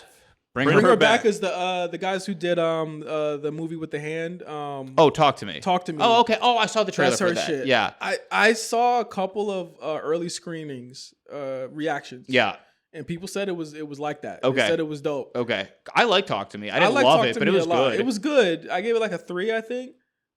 Great poster. It's all about trauma. This one looks like it's about trauma more too. trauma. Yeah. Oh, it was her. She was like an orphan or something, right? Yeah. Can we just stop with the trauma shit? I don't remember who. I think this is probably just a tweet. Everything that like I remember, and I don't know who said it, is probably a tweet that I read. But it's horror movies should cause trauma, not solve it. Yes, I don't. I'm tired of trauma in the horror hand movies, is haunted. That's the problem. Yeah, like I'm so tired of it. I think this movie is the type of elevated horror. I have no idea what that means. It's the type of elevated horror movie that people love. I could see it landed at about an 85, 80, 88. I just think that like with the positive reception that things like Heart Eyes got this year. Yeah, that's true. That should make more places. And we'll see, because I'm pretty sure this is on the list too. There's a slasher remake coming this summer. Mm-hmm. I think if that does well, we should cut trauma out of the things. But I think this will land at about an 85. Yeah, that's probably accurate. The second one was Karate Kid Legends. Terrible. Yeah, this is gonna be bad. Awful. And you know what? 10 years too late, guys. Yeah. Sorry. Like this, the reboot like ship has, unless you got a really good one, it's over. I think they're banking on the Cobra Kai ending being the thing that brings people to this movie. Are they they're connected technically, right? I heard they're connected. Yeah. Yes. I heard there's cameos from the kids on the show. Okay. In the movie, okay. But Jaden Smith is not in the movie. Okay. So I think you got to bring everybody back if you're going to do something like that. This looks terrible. I think it's going to land at about I'm going to be real. It's probably going to be the worst reviewed movie of the year. I think it's going to be 22%. Wow. Yeah, it's going to be low. I think it's going to be bad. Yeah. It's going to be bad. Phoenician Scheme is the Wes Anderson movie, I think. Yes. I don't watch those, so that's you. Me and Jessica will go. I'm really excited. I mean, he's basically like he kind of like went into a point where it was like, oh, is this just going to be like self-parody almost? But he's like kind of owning it. Yeah. I still haven't seen Asteroid City, but people loved that. So I bet this is going to be high 70s. High 70s. Cool. What's next? In June, we're in June now, huh? June 6th. There's 4 movies coming out June 6th. This is an active summer season too. That's why I wanted to do this. That's what it looked like. One being Ballerina, the other one being Echo Valley. We have The Life of Chuck, and we have Pavements, all on June 6th. Okay, Ballerina. I've heard of that one. Yes. Let's go first. Ballerina, John Wick spinoff, the first one. The Continental didn't do that well. The TV show didn't do that well. We didn't watch it, but didn't have Keanu Reeves. Yeah. This one does. Yeah, So. yeah. And this is with Ana de Armas. Yeah. Yes. And she's also great. She was the best part of I hated that last Bond movie, and she was the best part of it. Oh, I think she's great. She seems to be all in on this. Yeah. I always say this, like, I wish they would just like give women leads their own movie sometimes. Mm-hmm.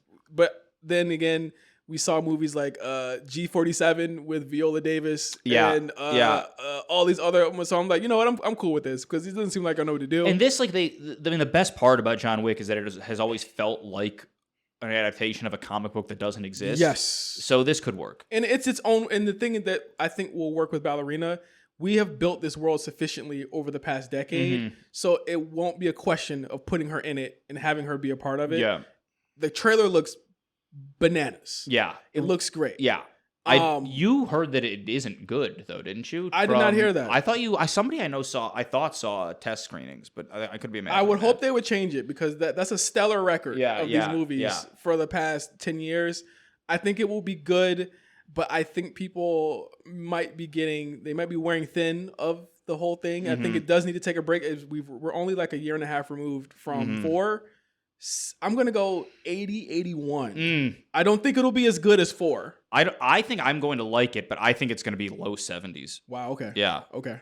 I think it'll be great. It'll be solid. What the fuck are the other 3?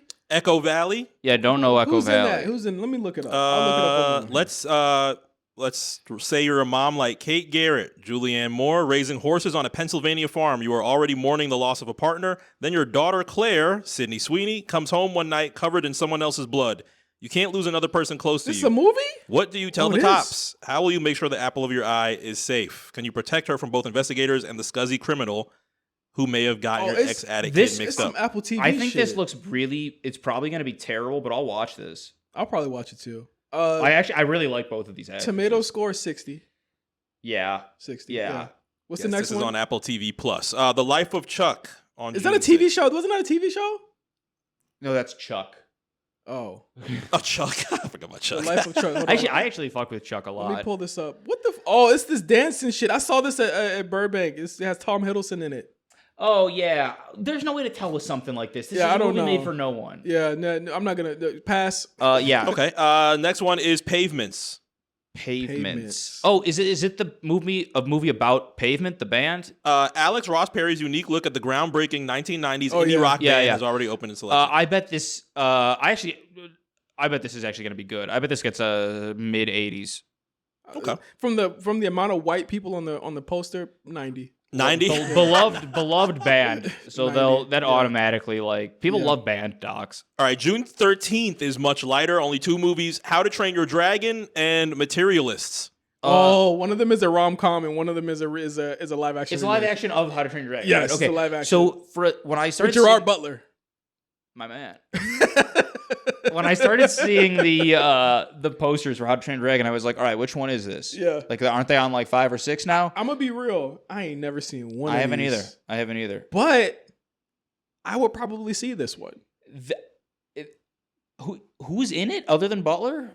I mean, I guess Bunch it of doesn't kids, matter. bunch of fucking kids. I don't right? know these new kids anymore. Yeah. Other than Jenna Ortega. The shocking thing is that it's been that long, I guess, since the first one came out. 20 years, I think. Yeah, maybe 15. 15, 20? Yeah, still. Like, the dragon looks weird. Yeah, because I thought it was just another, like, the effects don't look great. It's like a frog. I thought it was just going to be, I thought it was another animated one. I think this one goes as the actual, like, fandom of it goes. If people really love this movie, I think they'll really love it.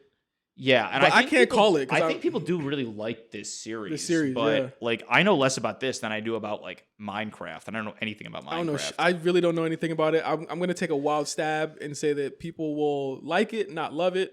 75%. Yeah, Rotten Tomatoes. I say low to mid 60s, and it actually does very very Yeah, I think it'll make money. Yeah. Materialist is that I know the name. Pedro Pascal, Dakota Johnson rom-com with Captain America in it. Chris Evans. Chris Evans, yeah. The trailer looks like, again, it's not a movie I would see, but there is an absence of this type of movie. Yeah. So it technically has to do well. Like, It says A24's on there. I guess a lot of A24 heads will go. Watch them. That too. But A24 heads, romantic comedy, romantic movie heads. Like, and honestly, Pedro's pedigree is high right now. He's in too much stuff this year. That's true. That's just what it is. Like, but he's an and in the casting, so I don't think he's in it a lot, so. 3 days of shooting. Yeah. I honestly feel like a lot of people will fuck with this, and I think the tomato score will probably reflect it. I'll say 91. I'll say high 70s. Wow. Okay. You might be right too. I've been wrong all year. You might be right. I thought the same thing about Sinners that you did. Pixar fans, you get to eat on June 20th. What? Horror fans, you also get to eat on June 20th as well. Elio comes out on June 20th, along with 28 years later. Fuck. I didn't even know there was another Pixar. I've really fallen off of paying attention to Pixar shit. Pixar's falling off of Pixar. Have you seen the Elio? Elio, what is it? Look at this weird ass shit. It's some space shit with a black person. Per Rolling Stone, this animated adventure revolves around an 11-year-old named Elio who is convinced there are intelligent life forms somewhere out there in the galaxy. It turns out the boy was right. The thing over these movies. The thing with Pixar is that they burn bright first weekend and then they fall off and then people are like, oh, this was a flop, and then it ends up making money throughout the year. Yeah. Like, that's how Inside Out 2 did. Like, Inside Out 2 was like what the highest grossing animated feature ever. Yeah, I was like dissing Inside Out 2 one day, and then I like clicked a few things and I was like, popped I'm a off. fucking idiot. Yeah, it popped off. It made like almost $2 billion. I was like, another movie that this company is, or another movie that's proof this company has no idea what they're doing and just makes dog shit now. Meanwhile, like the cash register sound is like muting out my thoughts. I think this will be like low 70s. I think this is like, it's not a sequel. It's an original property. Yeah, which like, at least it's not a fucking sequel. So I'll give it that, but I'll give it low 70s, and I think it'll make money throughout, but I don't think it makes as much money as Lilo and Stitch. I think by the time this movie comes out, Lilo and Stitch will still be making money. Yeah. By the time this comes out. And Lilo and Stitch, I'm assuming they didn't just cast a bunch of white people in the Hawaiian No, it's roles. actual Hawaiian people. Okay, so like that's gonna fulfill that need in this like white lib moviegoer way we're talking about. Yep. Like, oh, we got like we did our thing. We saw the Hawaiian movie. We don't gotta see this one. Yeah. 28 years later, I am cautious about this one. It's been a long time since the last one. Yeah. But they are pushing the hell out of this. It's days and weeks, right? Days, weeks, years. This is years. This is years. Is there a month? There is no months. There's no months. So it's only this is the third movie, right? Yes, it's the third movie. But there's another one. There's another one coming. I think there's going to be 5 total. Yes. Years is the first of 3. It's the first of 3. Okay. The next one comes next year. Okay. With Nika DaCosta directing. Oh, okay. Yeah. She did Candyman. I like Candyman. And she did the Marvels. I don't think that the direction was not the part of Candyman that I think ultimately kind of made it more forgettable than it seemed at the time. The script was pretty good. There was no Candyman. He wasn't really in the movie. Yeah. I think this is gonna be good. I mean, listen, I rag on the guy a lot. Aaron Taylor? No. Him, I rag on him, but I also love him. Yeah, I love him to death, man. Boyle is a really good fucking director. Yep. No, he's the kind of director who's good, like, no matter what type of movie he's making. But Garland in the last 10 years. I don't know. I mean, I was one of the initial Ex Machina, still as good as it gets. Yeah. I'm a truther. I feel the way about Annihilation, the way that we've been talking about Sinners. I like Annihilation on this episode. I know. With you on that. I like Annihilation. But I So like I don't think that movie's like Ex Machina is great. Annihilation, some problems. And then I don't know if I saw any of his movies after that. You didn't see Men? I didn't see Men. Did you? Men is terrible. Okay, I heard, but then people liked Civil War. People love Civil War. Like some people thought like it's kind of like Men, but the other people were like, oh no, it's good. I would worry with Garland that he might try and put a socio-political message in this. We want zombies. Yeah. Zombies are the message. But that's why I'm glad that it's not him directing. Yes. And Garland, if you're listening to this, I have full faith that you could make another movie that I absolutely love someday. It just hasn't happened yet. As far as tomato score for this, I'll go ahead and give it 60s, man. I don't know. It's been such a long time. Yeah, I don't know. And I don't know if people are going to fuck with it. Like, because it's just such a neat, and it doesn't have like from what it looks like, it doesn't have like the VHS camcorder-esque look anymore. But it might have the, like, people might just be like, it's Garland, it's Boyle, 85. We'll go see it. Like, yeah. That's true. I'll give it 85. I'll change the 85. Yeah, I bet it gets in the low to mid 80s. I don't know how much money it's gonna make because I feel like this next week is gonna probably fucking curb stomp this movie. I feel like it's not gonna make any money. Yeah. June 27th is pretty action packed. Yeah. So 3 movies. A24 heads. You have Sorry Baby. F1 is coming out on June 27th. Yeah. And Megan 2.0 is June 27th. Yeah, it's gonna get curb stomped literally the next week. Yeah. Megan 2.0. Now it's okay to fuck the doll because she's taller. Yeah. What? Megan 2.0, I will say as a fan, I'm already in. Tickets already bought. Yeah, did you get them already? No, you can't get them mentally. already. You already bought. Oh, okay. I was gonna say I thought I had notifications. I have been in 3 movies where this trailer has played, and the head scratching, you could hear it. They don't know what the hell happened. Listen, it is the most to do. Talk about wearing influence. It's Terminator 2. Megan, we need you to help us defeat this other Terminator now. Yeah. Listen, the horror fans, the schlocky horror fans, and the gays are gonna go to town on this 100%. Here's the thing: you can't make a second Megan where she's the bad guy again because she was so beloved. Years ago, like she's again, like this is, and they knew she was gonna be beloved. Yeah, and it's like face turn Megan.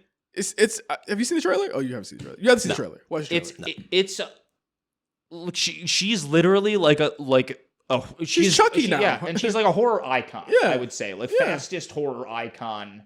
Well, there is a movie called Soulmate that's a spinoff of Megan that is coming in January. Okay, and that's gonna have fucking in it. Okay, it's gonna have the chick from the Boys. Oh, which one? Jack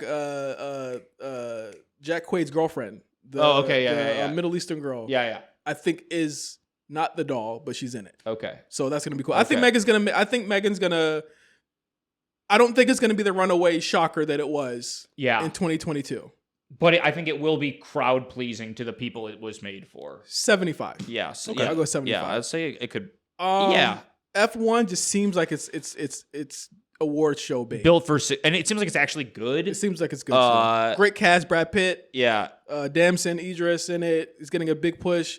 It's going to Apple TV Plus in like 3 weeks after it comes out. Really? I think they should take a swing on this one. I really do think they should leave it in theaters. You know what? People love F1. They have a chance of having like a Days of Thunder-esque thing with this movie. I want to see it in IMAX. It looks amazing. I love F1 too. I can't wait to see this shit. So I'll give it like a 90. Yeah, this is going to be low 90s. Yeah. Okay. Then we get to July. It's about to be crazy in July. And Sorry Baby? I don't know what that is. I don't know what that is. Don't know what that is? We'll skip it. Okay. Yeah. July 4th is on a Friday, but there's movies coming out the week of July 4th, so we'll just call it that. Jurassic World Rebirth. Oh my God, I forgot that was coming. This is crazy, man. I forgot that was coming out. This movie is going to suck, and there's almost no telling how bad. Now, just tangentially, I just saw, like, you know, you find out, like, spoilers for these movies, like, based on, like, toys and shit that come out. Like, first look at Dr. Doom is, like, a Funko Pop because it got produced in the factory. They just saw, like, you know, whatever new... Like, there's new dinosaurs. Yeah, and, like, it just is, like, a T-Rex with, like... you know when SpongeBob has those inflatable strongman arms? It looks like a T-Rex with those fucking longer things arms on it. Like they gave him like they said they're going back to the horror aspect of Jurassic Park, which is impossible to do. They're remaking. I mean, it looks. You know how like kind of all of these legacy sequels have a little bit of like remake element to them. Yeah. It looks like a little bit of a remake of Lost World, the second Jurassic Yes. Park, Yeah. even though they already kind of did that. They've run out of ideas with Like these movies. this movie came out of nowhere, man. Like, and Scarlett Johansson is in it. yeah, there's a lot of famous people in the movie. Like there are A-list celebrities in Wait, this do they have the movie. list? Because it's Scarlett Johansson. Let's see if they have the list. No.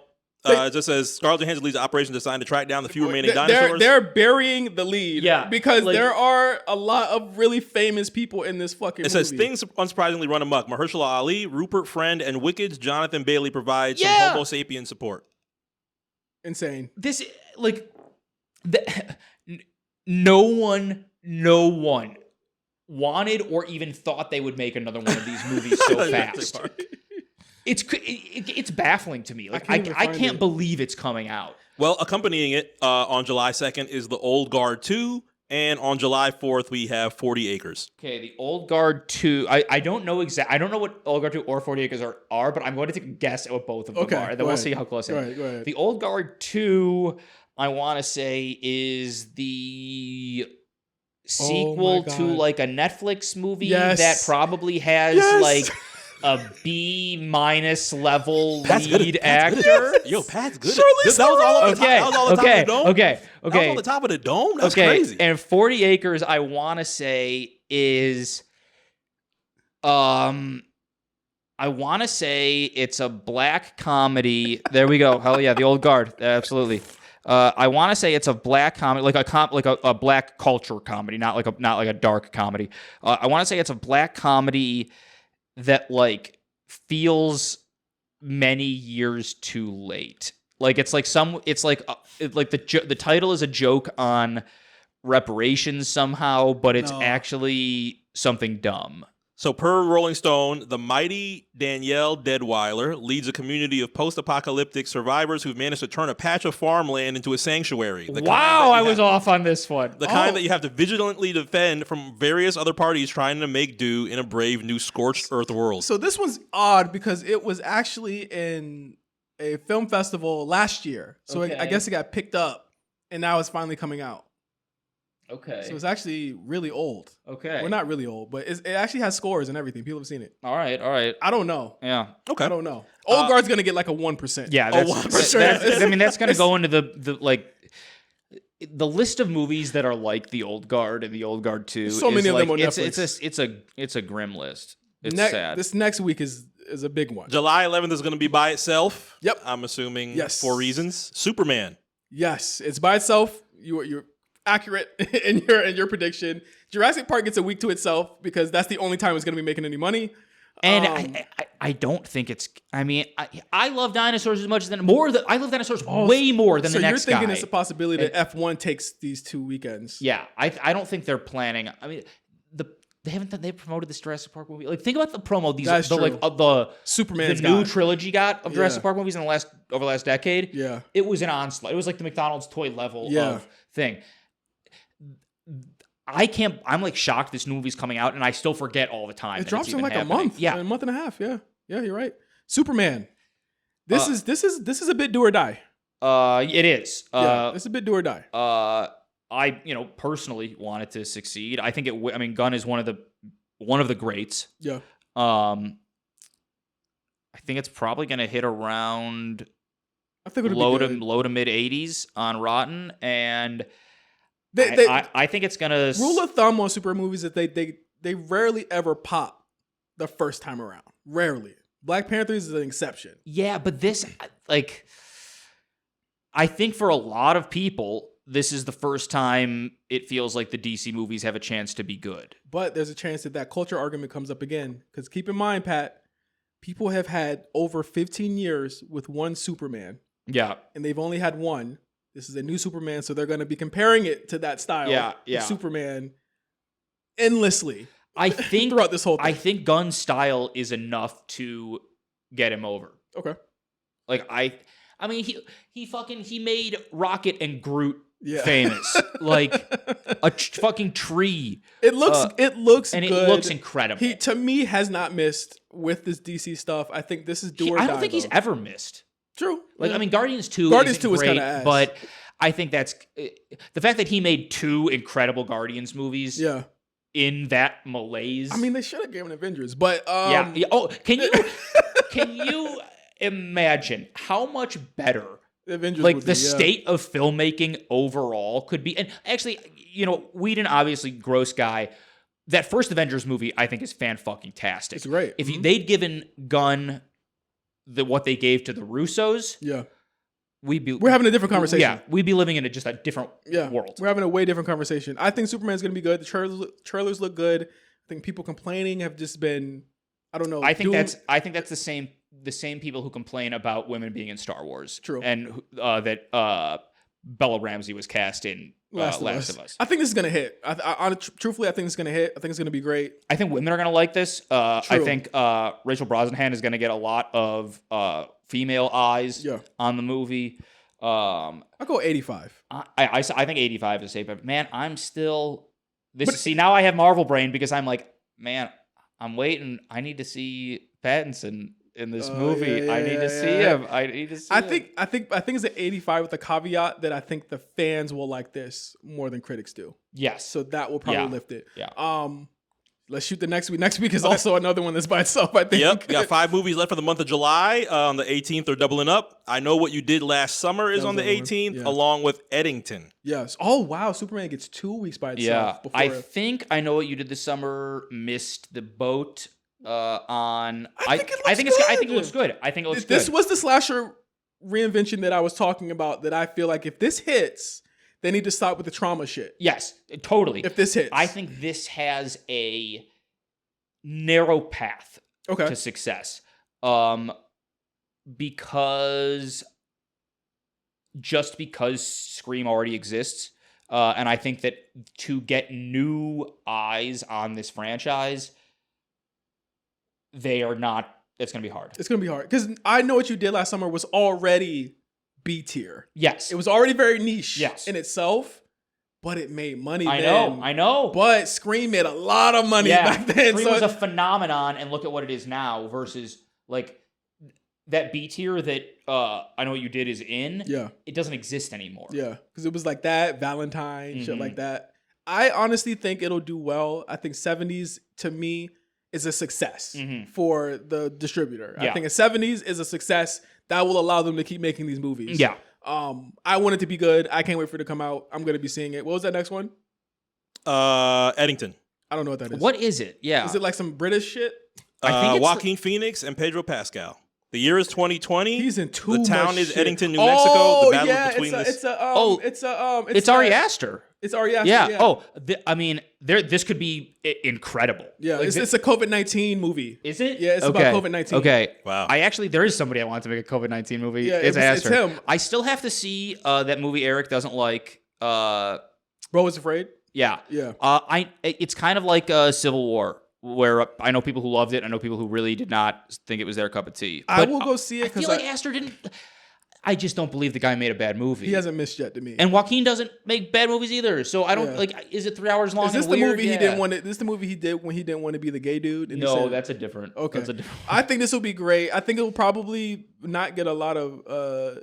It'll be struggling to get a theater in the summer because of Bo. Yeah, because people are like, like you had what was before Midsummer? Even better. Hereditary. You had Hereditary and Midsummer, and then you got weirder and weirder as you went along. But that's clearly what he wants to do. I think this will struggle to find an audience, truthfully, but I think it'll be great. I'll give it like a high 80s. Yeah, and you know what? I hope we love it. I do too. Yeah. I love Aster. Pedro has another big week next week on July 25th. Oh, no. Yep. Fantastic Four First Steps is accompanied by Happy Gilmore 2 and Oh Hi. Which is not about our favorite getaway spot. Our favorite racist getaway spot. Fantastic Four, I mean, before Thunderbolts, I would have said this is do or die. Yeah. But I think that because Thunderbolts did so Still well... Still is, a little bit. I think that the fact that Thunderbolts did so well allows this to kind of coast a little bit. It might actually make people go see it, which I didn't think they were going to do. I think Fantastic Four as a commodity is something that most people, in the same way the Guardians of the Galaxy was, it's a hard sell because a lot of people are unfamiliar with them. Yeah. It's been all over 10 years since the last time they've been in a movie altogether. And they also haven't been teased very much. I'll say that much. Yeah. They haven't been teased very much. I know Thunderbolts do this thing, but they haven't been teased very much before this happened. So I think the cast is great. I think the trailers have looked like a movie. I think the one thing that's strong about Thunderbolts... I think the VFX look bad in Fantastic Four. I think thing looks a little rough. That's generous. Actually, no. He looks terrible. He looks terrible. And Silver Surfer looks so bad. They both look so bad. I'm trying to throw us some bail. No, they look terrible. Listen, I'm trying to throw us some bail. If it is good, I will fold. I'm watching Andor right now. I will fold if I think it looks good. Yeah. I think when the movie looks good, and I think production design looks great. Yeah. In like the same way that Guns Guardians did. But I think when they when they go invisible and they stretch and they turn into a rock and they catch on fire and they are the Silver Surfer, it looks bad. The weaknesses of Marvel start to show. Yeah. And there's rumors, literally as of 24 hours ago. This is unfucking believable. That it's going through reshoots right now. Weeks before it's supposed to come out. That should be illegal. Like what? How? I have no clue. Like you cannot. I don't know. But remember, keep in mind, and this is like trivia for you too, Mark. This movie and Superman. This movie actually started filming after Superman. Okay, and was initially going to come out before. But it was supposed to come out before Superman, so it had less weeks to be in production. And mind you, Pedro Pascal was shooting all these movies we've been talking about. That's nuts. And Last of Us. Yeah. And the Mandalorian movie that comes out next year. Wow. I guarantee Gunn is doing more practical stuff on Superman 2 than they're doing. I think he is. Other than the kaiju in the movie, but So Superman actually had longer in the tank and is coming out before this movie that came out that took shorter. I think I got that right. Yeah, people will get what you mean. Yeah, so like it's actually kind of crazy that this movie's coming out right now at all. I mean, keep in mind the fact that they're filming an Avengers movie right now with over 30 people in it. Yeah. That's coming out next month. Allegedly, script not done. Script not done. Wait, what? Yes, that's coming out allegedly next May. Wow. So that just goes to show you where, again, it's do or die, where like Thunderbolts had some time. No one was really paying attention to Thunderbolts that much. They almost like it is better for my life if the movies are doing well. Yes. I will say that. Yeah. Now, am I rooting against some of them specifically? Maybe. But they're kind of in a damned if you do, damned if you don't situation which is, of course, 2020 hindsight. The movie already came out. Yeah. But they kind of, they undersold Thunderbolts, I will say. A lot, I think. Like one person, especially me, I have been shitting on their lack of ability to make stars the way they did 10, 15 years ago. Like, obviously Robert Downey Jr. was already famous, but Iron Man was his comeback movie. Yeah. Hemsworth made more famous by Thor. Chris Evans made famous by Captain America. Scarlett Johansson already famous, but certainly made more famous by like all of these people. Like another level of stardom. Gwyneth Paltrow. I mean, I guess already. She was already famous. Like that's not happening again. Yeah. That's not happening with. We'll see how many people are in Avengers. They're not trying to make it happen. Yeah, they literally need 1 million C-level stars instead of Shang-Chi guy. He's not a bigger star after Shang-Chi. He did that from Barbie. Barbie made him a bigger star. Yeah, exactly. Yeah, so it's weird to see. Yeah. Fantastic Four, however, again, it has Pedro. Other than Pedro, like obviously people love Cousin. I'm not going to take that away from them. Not a big star. Yeah. You know what I mean? No, he's not. He's not. And he's also not practically in the. He's the thing. He's not putting the asses in the seats. Like that's. As far as quality, personal thoughts, I want this to be good. I will serve. That's the thing. I would like all these to be good. I will settle for serviceable. Thunderbolts and this movie are honestly the two most interested I've been in this world in a long time. It's Fantastic Four and X-Men and Blade are the last three things. I mean, which we now know it's not coming. It's not happening. It's not coming. You heard it here first. These are the last things that have come to me that are just like, that's the only things I really care about in Marvel. But so this is what I was hinting at earlier, which is that it would be a lot more exciting that what's his name, the dude who did New Avengers Thunderbolts? Jeff something, right? Yeah, he's doing X-Men. Yeah, I would love that if we didn't have the Blowjob Brothers doing Avengers, the 15th Avengers movie. It's hard to get excited because again, you also know now, or we know now, that this movie is also a setup for what's coming out then. And I think that if you're reintroducing these characters, it should not be in a setup movie for something that comes. Yeah. That's gonna come in something that is also 11 not months. Done it's yet? not done yet. Yeah, which is why I think the reshoots are happening. Yeah. It's because they're all there Yeah, and they're good doing point. that. Yeah. That's probably why they're doing the reshoots. And I mean, maybe I'm not the. Oh my god, what if they did the reshoots because the script isn't done? And they said, we need to put this in the movie. And someone said, but that's not in this movie. So they had the Fantastic Four go back and come back and say, we got to do this in this movie because it's not going to make sense if y'all do this in that movie. I'd be shocked if that's not exactly what happened. Or if they're like, hey, we have to have this scene. To make sense. And they're like, okay, well, we can either put this scene at the 20-minute mark of Doomsday or like kind of weirdly in the third act of the Fantastic Four movie. And they're like, that's it. Get it in there. So, I mean, that's obviously there, but also the critical reception to Marvel. Thunderbolts notwithstanding, people, I won't say they're fed up, but they know care. They're familiar with their game at this point. Yeah. So I think that leaves Fantastic Four with, and at Disney with like, we have to at least be as good as Superman. Yeah. But with Fantastic Four, it could either be a 91 or it could 41. be a 71. Yeah, or 41 at this point. I'm going to err on the side of caution and say that they've made a 71% good movie. Where there's good ideas, but it's varied by the numbers. And that's what it looks like to me in the trailer. I think it looks well made outside of some of the VFX. I hope it's good. All the leads are good. Like they don't have usually they have somebody who I'm like, oh god, big year for Vanessa person. Kirby. Yeah. She's in Mission Impossible as well. So you think 70? Yeah, I get. Yeah, it could be 91 or 71. Yeah. I don't know. Yeah. I really don't know. I don't know. At least it's a talent. Matt Shankman is a talented director. Mm-hmm. He's great. They gave him Spider-Man, I think, right? I think he's doing Spider-Man. And X-Men? No, Thunderbolts guy's doing X-Men. I think this guy's doing Spider-Man. But one more thing. Am I the only person, like I know I've convinced myself that Pattinson is going to show up in the Superman movie and I'm 5 years old. But am I like, is there another shoe that's going to drop with this fucking Downey Jr. thing? Like, is he? The rumor is that he's Iron Man too. Okay, yeah. Here's my question. The yes or no question is: will Robert Downey Jr.'s portrayal of Doctor Doom be played straight? No. Okay. What's next? So we're going into August now. Before we go into August, RollingStone.com, most anticipated movie summer 2025. Make sure they get the clicks. Thank y'all for allowing us to aggregate. August 1st, we have The Naked Gun and Together. Together's a horror movie. Naked Gun with Liam Neeson, right? That trailer got me. That trailer was actually really funny. It's funny. Nobody's gonna see this movie. You think so?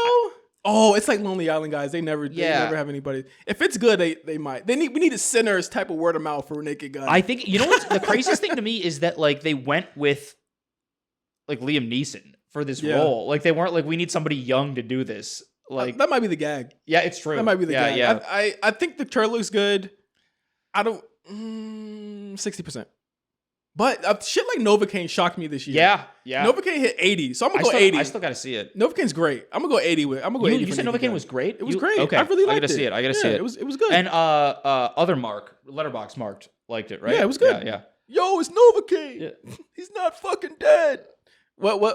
Together is a horror movie with old girl and a Franco kid, right? Oh, yes. It's a couple's movie, right? Yeah. I don't Franco and Allison Brie. I don't fucking know. I don't know what looks weird. I bet just knowing it's the two of them, and I haven't even seen the full trailer, but I bet it's good. I'll go like 82. Yeah, we're really high on these movies. Yeah, this year. You're being very generous. We're hoping that the box office survives. Starts kicking ass. Yeah. Before we get into August 8th, really quick on Happy Gilmore 2 and Oh Hi. I forgot we didn't. Oh shit, Happy Gilmore 2 is gonna suck. Okay. It's a Netflix movie. I think Justin hates Eric's Sandler's Netflix Eric's movies. gonna love it. Eric's gonna love it. I might love it too. We just don't know yet. Becky Lynch is in it. Is she? Yeah. Wow, that's fine. Can we? But since we're talking movies, you knew that Liv Morgan's movie role was not going to be, quote, a big Hollywood movie. I knew that, yes. You know, when somebody says they're going to be in a big Hollywood movie, it is not going to be a big Hollywood movie. It is a Takashi Miike movie. But you know what? I think that's exactly about... That's what she should do. That's right. She's that type of person who loves those types of movies. Yeah, and it's going to be gory and bloody. Yeah, but when I saw the announcement, I was like, oh, this is gonna be some bullshit. And then I saw what it actually was. I was like, okay, this is I'm into this. But don't hype it that much. No. I'm just saying. Oh Hi, we don't know. Fit. Skip. Oh Hi. Okay. Ojai is I'll tell you Logan Lerman and Molly Gordon. I'll tell you something. I'll tell you something about this later. Back to August 8th. Another remake. Might be very popular. Freakier Friday comes out August 8th. Hell no. They shot this in my neighborhood. They did? Yeah. Yeah, you told me.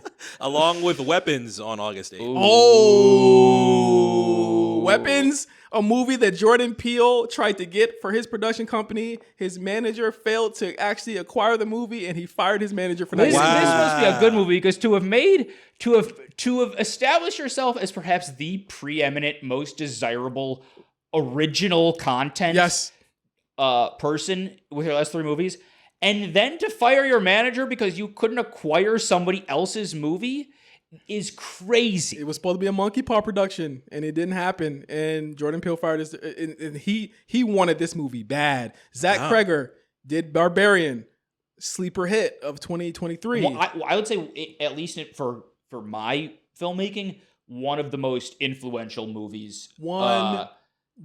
Absolutely. Like, 1,000%. I'm going into meetings now, like referencing Barbarian almost every time I'm in a meeting. One of the best horror movies of the last decade.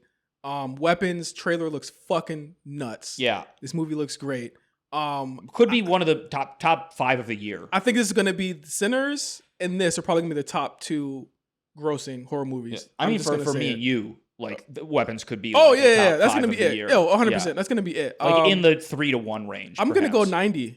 I think Zach Kreger is and next. it's going to be like, critically because acclaimed. of how good Barbarian was, people are like, and this isn't anything against the movie. People are waiting to give this movie good reviews. Hell yeah. I'm going to give it a 91. Yeah. 91% Rotten Tomatoes. It's one of my most anticipated movies of the year. But one of my, like, again, yeah, one of my most anticipated and one I'm expecting to, like, actually be that good. Like, there's other, like, some Scott Adkins movies are very anticipated too, but I don't expect them to be in my top 3 of the year. Freakier Friday, 42% Rotten Tomatoes. I think Disney, they know that this one, they're shoving in August, so that lets you know how August they feel. isn't great. I will say the Lohan comeback is still TBD. Yeah. Okay. So that it could, if the winds blow the right way for that, this could be a hit. Yeah. Okay. August 15th, this is by itself. Nobody 2 on August 15th. Oh my God. We haven't even seen a trailer for this yet, so I can't call it. But I'll say, you like the first movie more than I do. The first movie's good. Timo. Why is he directing it? Why it's great. I mean, it's amazing. I think it's fantastic. Timo. But why is it happening? He's directing the 3rd one too. Is he? Yeah. And he's directing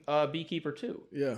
So Timo is a Indonesian? Yes, he's Indonesian. He does all the great fight choreography movies. He did Shadow Strays. That was in my top 5 last year. He did the incredible VHS 85 sequence that is on like a 12K red camera. Yeah. I love Timo. I love Odenkirk. I don't know what the first one rated. I can't call it. Actually, I don't want to rate this one. I haven't seen the trailer. It's going to be seemingly just like a really souped up version of the first movie. It has to be. Yeah. I want to see what Odenkirk does, but allegedly people have seen the trailer at CinemaCon, I think, a month ago, but they haven't put it out yet, so we'll see. August 22nd, there's 3 movies on deck. Jesus. Spike Lee's Highest to Lowest on August 22nd, Woo! along with Honey Don't and Lurker. Honey Don't. That trailer looked like some dog shit to me. Is that a horror movie? No, it's let me show you what it is. Filmmaker Ethan Cohen and co-writer / editor / life partner in crime. Ethan Cohen's been obsessed with lesbians since it's the Margaret Qualley and Margaret Qualley lesbian detective movie. Oh yeah, okay. I mean, it could be good. He needs to get back with his brother.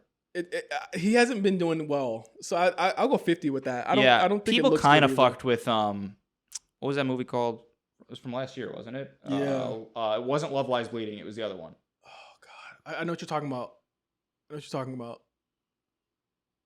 But yeah, it doesn't matter. It doesn't matter. Get the brothers back together. I think it's gonna be like 55. Though. Yeah. What was the first one? Spike Lee, Highest to Lowest. It could be a 91 or a 41. Yeah. Bruh. You don't know with Spike no more. Denzel Washington, and it's a remake. Yeah, it's a remake of a Kurosawa movie. Like about the record industry, the music industry. Here's what I know: Spike Lee is remaking another incredible foreign film, another incredible Asian film, and Denzel Washington says the word memes in the trailer. Will it be good? There's literally no telling. Also, Ice Spice is in it, and A$AP Rocky. A$AP Rocky and Ice Spice, yes. A$AP Rocky in the trailer. Ice Spice not in the trailer. That lets you know she either has 5 seconds in the movie, or she is actually, or they're cutting it down to 5 seconds, or she's a musician. In the movie. Okay, yeah. That could be another thing. She's actually a musician in the movie. I don't know. It could go either way. Yeah. I'm gonna err the side of caution and say 61%. Okay. Yeah, that sounds 61%. Fair. Yeah. Lurker. I don't know if that's a horror movie. Another standout from this year's Sundance, writer-director Alex Russell's debut takes a well-worn subject and makes it feel so dangerously cringe comedic that you want to cover your eyes. Theodore Pellerin and Saltburn's Archie, if I butcher this last name. A retail employee infiltrates the inner circle of an artist on the verge of stardom as he gets closer to the budding music star. No. Nothing? I don't know. I don't know what the fuck this is. I don't. Movies like this are so like. Per Rolling Stone, call it Nightcrawler for the social media generation. No, nope, I don't want to. Absolutely not. No, sir. It's the kid from mid '90s is the main character in this. Okay. The kid from mid '90s. Last week of the summer, Caught Stealing on August 29th, along with The Roses on August 29th. Don't know either one of them. We won't be seeing those. Yeah. Don't know either of those two? No. That's our summer. Wow. It's a stacked year. Yeah, way better than last year. Yeah, there's movies coming out. Yeah, like we'll my A-list will be getting a lot of work this year. Man, F1's gonna be good. I can't wait for F1 I think my most anticipated is F1, Superman, and Weapons. Yeah, and somehow F1 I would say is like the distant third. Yeah, in that. I mean, Mission Impossible is so close. I can't say it's most anticipated. So I'll say anything further than any of those. Weapons really. What's this movie even about? I don't even know. I'm so excited. We didn't mention Final Destination. It's coming out in a week. It's probably going to get like a 10%, but it doesn't fucking matter. Yeah. Doesn't matter. Because that's a roller coaster movie. We're just going there for the thrills, baby. Okay. So you just catch me in the theater screaming. That trailer, I was going, with that glass. Hey, fuck it. It's going to be some shit, man. Yeah. I can't wait to see that shit. But that is a summer movie preview from us. Thank you guys for listening. This was a blast. Yeah, this is a really fun one. You're probably gonna get. They're gonna find your social security number for the Sinners tape. It's cool. Thank you guys for listening. We're gonna actually all be back in maybe like 2 weeks because Pat's parents are coming, so we gotta get them after those 2 weeks. For ThrowBLKs, Limp Bizkit, Chocolate Starfish, and Hot Dog Flavored Water. I need you guys to go ahead and go listen to it. Go ahead, take it out, listen to it. I listened to it yesterday. Okay. I'll be playing this for the first time in the next 2 weeks. Really? Please. I want to know your thoughts. The only thing that I knew is WrestleMania 17 and The Undertaker's theme. That's all I know about. And those two songs are right next to each other on the album. So they're back to back. So like after anything other than that, it's going to be a blast. It is an album that has a lot. And it's stories that I can't wait to tell. I know exhibits on it. I know premieres on it, so I'm ready to hear it. Interesting part, I'm going to have to send you the original version of Get Your Groove On because the version on streaming is not the original version of the song. Oh, it's one of those? Yeah, they had to change it. The original version of Get Your Groove On is not the same. I got to send you guys the original What's it got? version. I got a This Is How We Do It sample? No, it's not. It's not fucking Montel Jordan. But thank you guys for listening. We'll see you guys in about a week and a half, 2 weeks with ThrowBLKs, and let us know what you guys want us to talk about. Anything on Don't Steal This Podcast, anything on ThrowBLKs. Throw us some albums because I'm still thinking about next month's album that we're gonna do, and we'll let you guys know. So for Pafif, for MC, I'm J5. Thank you guys for listening to Don't Steal This Podcast. We'll talk to you guys soon. Peace. Peace. Peace.